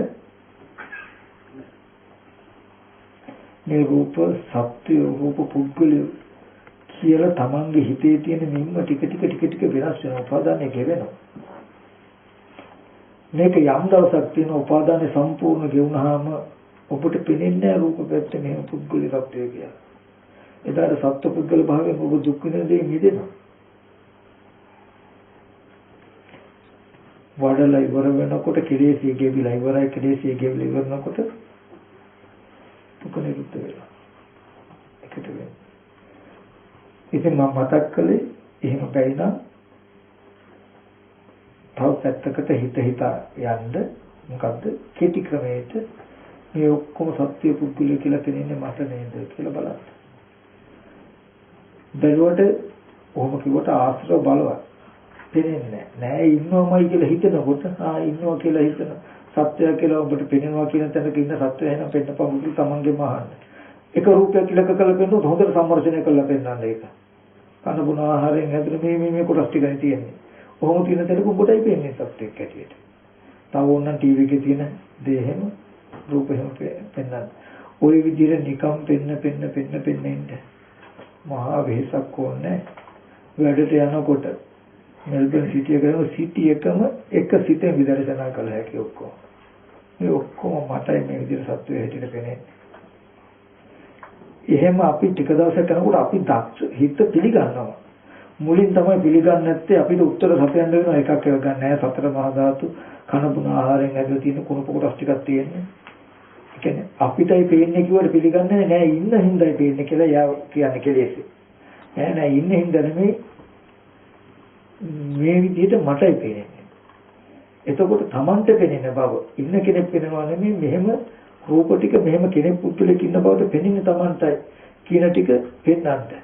මට දරුවා වෙලා පෙනෙන කෙනා අනිත් කෙනෙකුට දරුවා කියලා පෙන්නේ නැහැ. ඒ විදිහට මටයි පෙනෙන්නේ. ඔහොම පෙන්න ඉන්නකොට බාහිර ආයතනයට නැමිච්ච මනස ටික ටික අඩු වෙනවා. ඇලින් ගැටින් දෙක අඩු වෙනවා. රූප ටික පිරිසිඳ දකින්නවා ටික මේ සත්පුද්ගලකම දිය වෙනවා. මේ ආයතන හයේ තියෙන වටිනාකම දැනෙනකම ගෙවෙනවා. බලන්න නැත්තම් අපි කොච්චර භාවනා කළත් පාන ඇහුවත් වටිනාකම අපේ ගෙවෙනවද කියලා. ඒ කියන්නේ අපි අද දවසේදී ඉගෙනගෙන තියෙන ප්‍රායෝගික වෙන්නේ ඇත්තටම වටිනා වස්තු තියෙන රත්තරන් රිදී මාල තියෙනවා. මම කොහොම හරි හිත හදාගන්න ඕනේ තණ්හා නොකරන විදිහට කියලා අපි හිතන්නේ. ඒක කෙරෙන දෙයක් නෙවෙයි. දරුවෙක් හැටියට දකිද්දි දරු තණ්හාව නැතුව ඉන්නවා කියන එක වෙන්නේ. මේ රූපේ දරුවෙක් හැටියට පෙනෙන්නේ මට නේද කියන තැනකින් ගත්තාම එහෙම පෙනෙන සිද්ධිය ඇති උනේ කොහොමද කියලා පෙන්වන්න පුළුවන්. එතකොට කාලයක් යනකොට මේ පෙනෙන දර්ශනේ වහට මට පෙනෙන දෙයයි මම බෙදලා තියෙන කියන තැනකින් එනවා. එහෙම බලනකොට බාහිරයට පතිතවිච්ච සිහිනෝන ආධ්‍යාත්මික වෙනවා. ඔයගලන්ට බාහිර ආයතන ටික සත්ත්ව පුද්ගල භාවයෙන් පෙනෙන්නේ නැතුව තමන්ගේ මනසේ ඡායාව ටික ටික ළඟට ආපු දවසට ඔබේ විඥානයේ මේකයි නිදහස් වෙනවා. හරියට ගැරන්ඩියෙක් හවෑරියා වගේ මේ ඖදාරික කබලින්ක ආහාර රූපය ඔබට මම වෙන්නේ. මේ අංග ඇහැ කන දිවනාසය ශරීරය ඇති සියලු අංගපසංග ඇති ඔබට හම්බ වෙයි මනෝමය කයක. මේ කය එක්කම ඔබට බොරු වෙනවා. එදාට ඔබට කාම ලෝකේ අයිතියක් මේ කන බොන සතර මහා ධාතු රූපයෙන් යුක්ත මේ කය මම වෙලා කවදාවත් අනාගාමී වෙන්නේ නැහැ. හොඳට මතක තබා ගන්න මේ කයම කබලින්ක ආහාරයෙන් හැදලා තියෙන සතර මහා ධාතුයි. මේ කය මම වෙච්ච කවමයි ඔබ කාම ලෝකෙට අයිති උනේ. ඔබ මේ ගැරන්ඩි හැවෑරියා වගේ මේ කය තමන් කියන දර්ශනයෙන් මිදිලා මනෝමය කයක වාසයට පැමිණියොත් අන්න එදාට නාගාමී ආයත් මේ ලෝකෙට එන්නේ. හැබැයි ඒක වෙන්න නම් මේ පෙනෙන පැත්තෙන් හැදිලා තියෙනවා. ඔබට සතර මහා ධාතුවේ සත්‍ය පුදුලේ ඉන්නවා කියන තැන ඉඳලා සංෘද්ධි මුතුමැණික් තියනවා කියන තැන ඉඳලා ගෙවාගෙන ඇවිල්ලා තමයි මෙතනින් තමයි ආධ්‍යාත්මික පැත්තෙන් තමයි කාම භූමිය නිතරම දුරටුව තියෙන්නේ.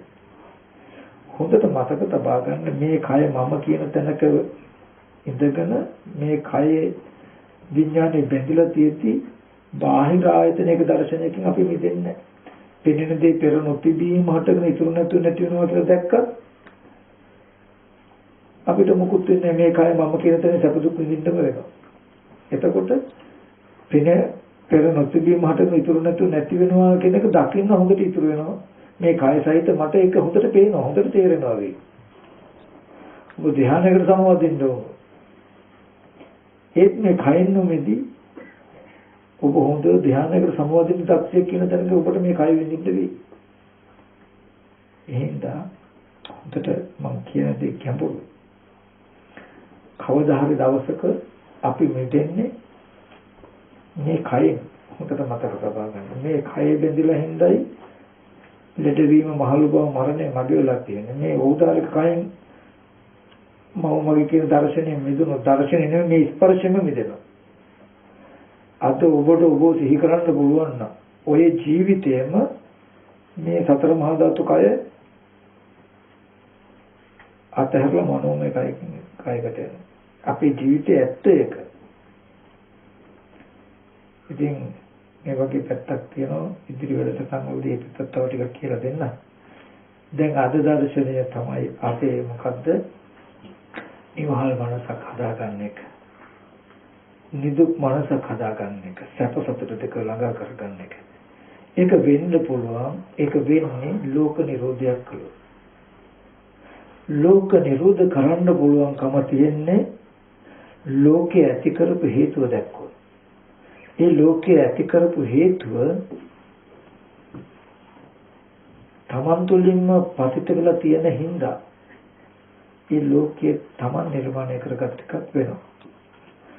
ආර්ය දර්ශනය සහ අනාර්ය දර්ශනය කියන එක विद्यमान වෙන්නේ මේ චතුරාර්ය සත්‍යයට සාපේක්ෂව. අනාර්ය දර්ශනයේදී පෙනෙන්නේ බාහිර ලෝකේ තියෙනවා. කියන්නේ මිනිස්සු සත්‍ය පුද්ගලයෝ ඉන්නවා, ඒගොල්ලෝට ඇලෙන්නේ ගැටෙන්නේ නැතුව ඉන්න ඕනේ. රාන් රීති මුතුමැණි ගෙවල් දොරවල් තියෙනවා, පුළුවන් තරම් ඒකට තණ්හා නොකරන විදිහට ප්‍රායෝගික වෙන්න ඕනේ. කියන තැනකින් තමයි අනාර්ය දර්ශනය තුල තියෙන්නේ. නමුත් ආර්ය දර්ශනය ඊට වඩා වෙනස්. බම්බයක් වුණ ශරීරයෙන් ලෝක සමුදයක් කියලා පෙන්වන්නේ. ප්‍රතිසන්දි වශයෙන් විපාක ස්කන්ධ ටිකක් ලැබුණේ. ඒකට තණ්හා උපාදාන කියන කෙලෙස් ගති ටික එකතු කරලා දවසේ ඉඳලා තමන්ට තේන්න ගත්ත බාහිර ආයතන ටිකේ මිනිස්සු ඉන්නවා, පුද්ගලයෝ ඉන්නවා, සත්ත්වයෝ ඉන්නවා, වටිනා කියන දේවල් තියෙනවා කියලා. දැන් මෙහෙම පෙනෙන බවක් තියෙනවා තමයි. මේ පෙනෙන කම තමනුයි හදාගත්තේ කියලා දන්නවා. ඒ හේතු නැති කළ මේ පෙනෙන කම මෙදෙන්න පුළුවන් කියලා එයා දන්නවා එදාට. මේ වගේ හැමදාම සත්‍ය පුද්ගලයා ආරම්භය දුක් වෙන්න මහන්සි වෙන්න ඕනේ. මේ හැමෝටම වන්දනා කරගෙන වහල් මනස භාවිතා කරන්න ඕනේ. මේ ලෝකෙන් නිදහස් වෙන්න පුළුවන්. ඇත්තටම ඕගොල්ලන්ට වටිනාකම කියන එක කිසිදු වස්තුවක් කරව යෙදෙන්නෙම නැත්තම් සල්ලි ගෙවල් වල රකින්න යාන වාහන ගන්න කියලා 아무තු හේතුවක් තියෙයිද? ප්‍රශ්න ගැටලු තියෙයිද? කියන්නේ ඕගොල්ලන්ට වටිනාකම යෙදෙන්නෙම නැත්තම් දුක් තනක් තියෙයි. ඉබ්බතු කෙනාට කැලේක ගහක් යට ඉඳීමත් සුව පහසු පළස් වෙරපු මාලිකාවක ඉඳීමත් අතර කිසිදු වෙනසක් නැහැ. මාලිගාවක ඉන්න කෙනෙකුට වඩා 100 ගුණයක් සුව පහසුවක් විඳිනවා යම් කායිකවත් මානසිකවත් ගහක් යටේ තුන. ඒවත් දර්ශනයක් බුදුදහම කියන්නේ. ඒ වගේම හොඳට මතක තබා ගන්න මේ ලෝකයේ ඇත්තටම ඇත්ත කරගෙන ඒ ලෝකෙ තුල ඉඳගෙන ආපහු තවත් නිවන් දකින්න දරන උත්සාහයක් නෑ පන්සල් හදලා මේවා පවත්ලා දාන සීල භාවනා කළා සීල රැකලා මේ නිවන් දකින්න පාරමී පුරාගෙන යනවා වගේ තැනක. ඒවා අනිවාර්යෙන් කටයුතු අපේ මනස මොහොකුණකම් නමුත් මොහොකුණු දර්ශනයකින් ඒ දර්ශනය තමයි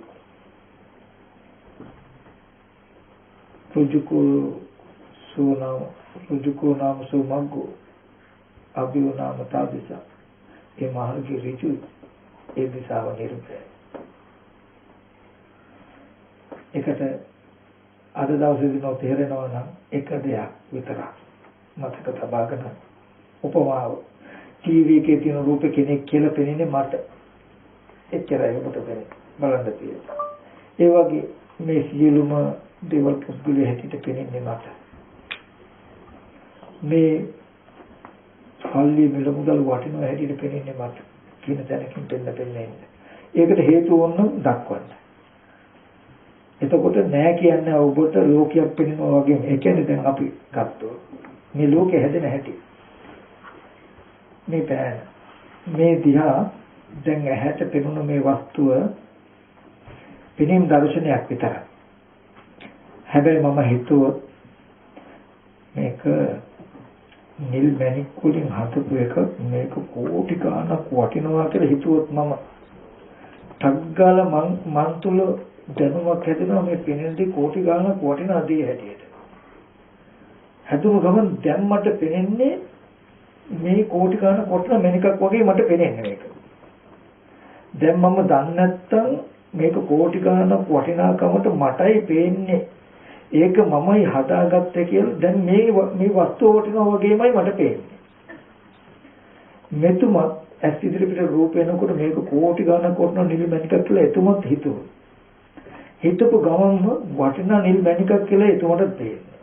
මේක වටිනා නිල් මැණිකක් හැටියට පෙනෙන්නේ මට ඒක හැදුනේ මෙහෙම නේද කියලා එතුමත් නොදන්නකොට එයාට තේරෙන මේක මැණික කියලා. මෙහෙම 10 දෙනෙක් හිටියොත් අවිද්‍යාව වේදුනොත් ওই 10 දෙනාටම 10 දෙනාට පේන්නේ මේක කෝටි ගණන් කොට නිල් මැණිකක් කියලා. ඊට පස්සේ වටිනා මැණික ගන්න මගේ පැත්තට මං අදිනකොට මෙතුම මගේ අත කැපෙන්න ගහලා එයාගේ පැත්තට අදිනවා. ඒ අත කඩලා තව එක්කෙනෙක් ගන්නවා. ඉතින් එකම කලකෝලල්ලයක් වෙන්නේ නැද්ද? ඒක තමයි මේ වෙලා තියෙන්නේ.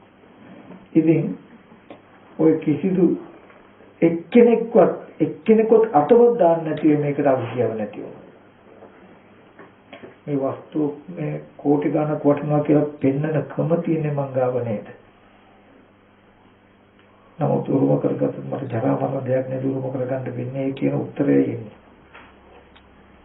ඒ නිසා මේ කියපු ටික නොතේරුනොත් ඒක බැහැර කරන්නත් එපා. රහම්දුරු මහම්මෝත් දෙයක් කිව්වා කියලා ඇත්තකින් තබා ගන්න. මේ ටික තේරුම් කරගන්න බැරුව අපි ආපු සසර ගොඩාක් දුරයි. ගොඩාක් දිගයි. ලෝකේ තියෙන නිසා තණ්හා කරන නිසා ඒ ලෝකෙට ඉපදෙනවා. ආයෙත් ඒ ලෝකේ තියෙන නිසා තණ්හා කරනවා. ආයෙත් ඒ ලෝකෙ ඉපදෙනවා. මේ ගමන ගොඩාක් දුරයි. කවදාවත් තණ්හාව යෙදෙන්න ලෝකේ ඉතුරු නොකරන අපි ඉගෙනගෙන හිටියේ නැහැ. තණ්හාවෙන් හදපු ලෝකෙට තණ්හාව නොයෙදෙන්න නම් බුදුරජාණන් වහන්සේ කියපු මේ ධර්මයේ තේරුම් අරගෙන නෝනෙන් කටයුතු කරන්න කියන එක මතක් කරනවා. ඒ සඳහා වැඩි මුකුත් ලොකු දෙයක් එපා. එක දෙයක් විතරක් කරන්න. මටයි මෙහෙම පේන්නේ කියලා බලන්න. ඉතින් දැන් රැ වෙලා ගොඩක් ඊට පස්සේ වැඩ කටයුතු වලට යන්න තියෙන දවසම දේශනාව නවත්තන්නම්.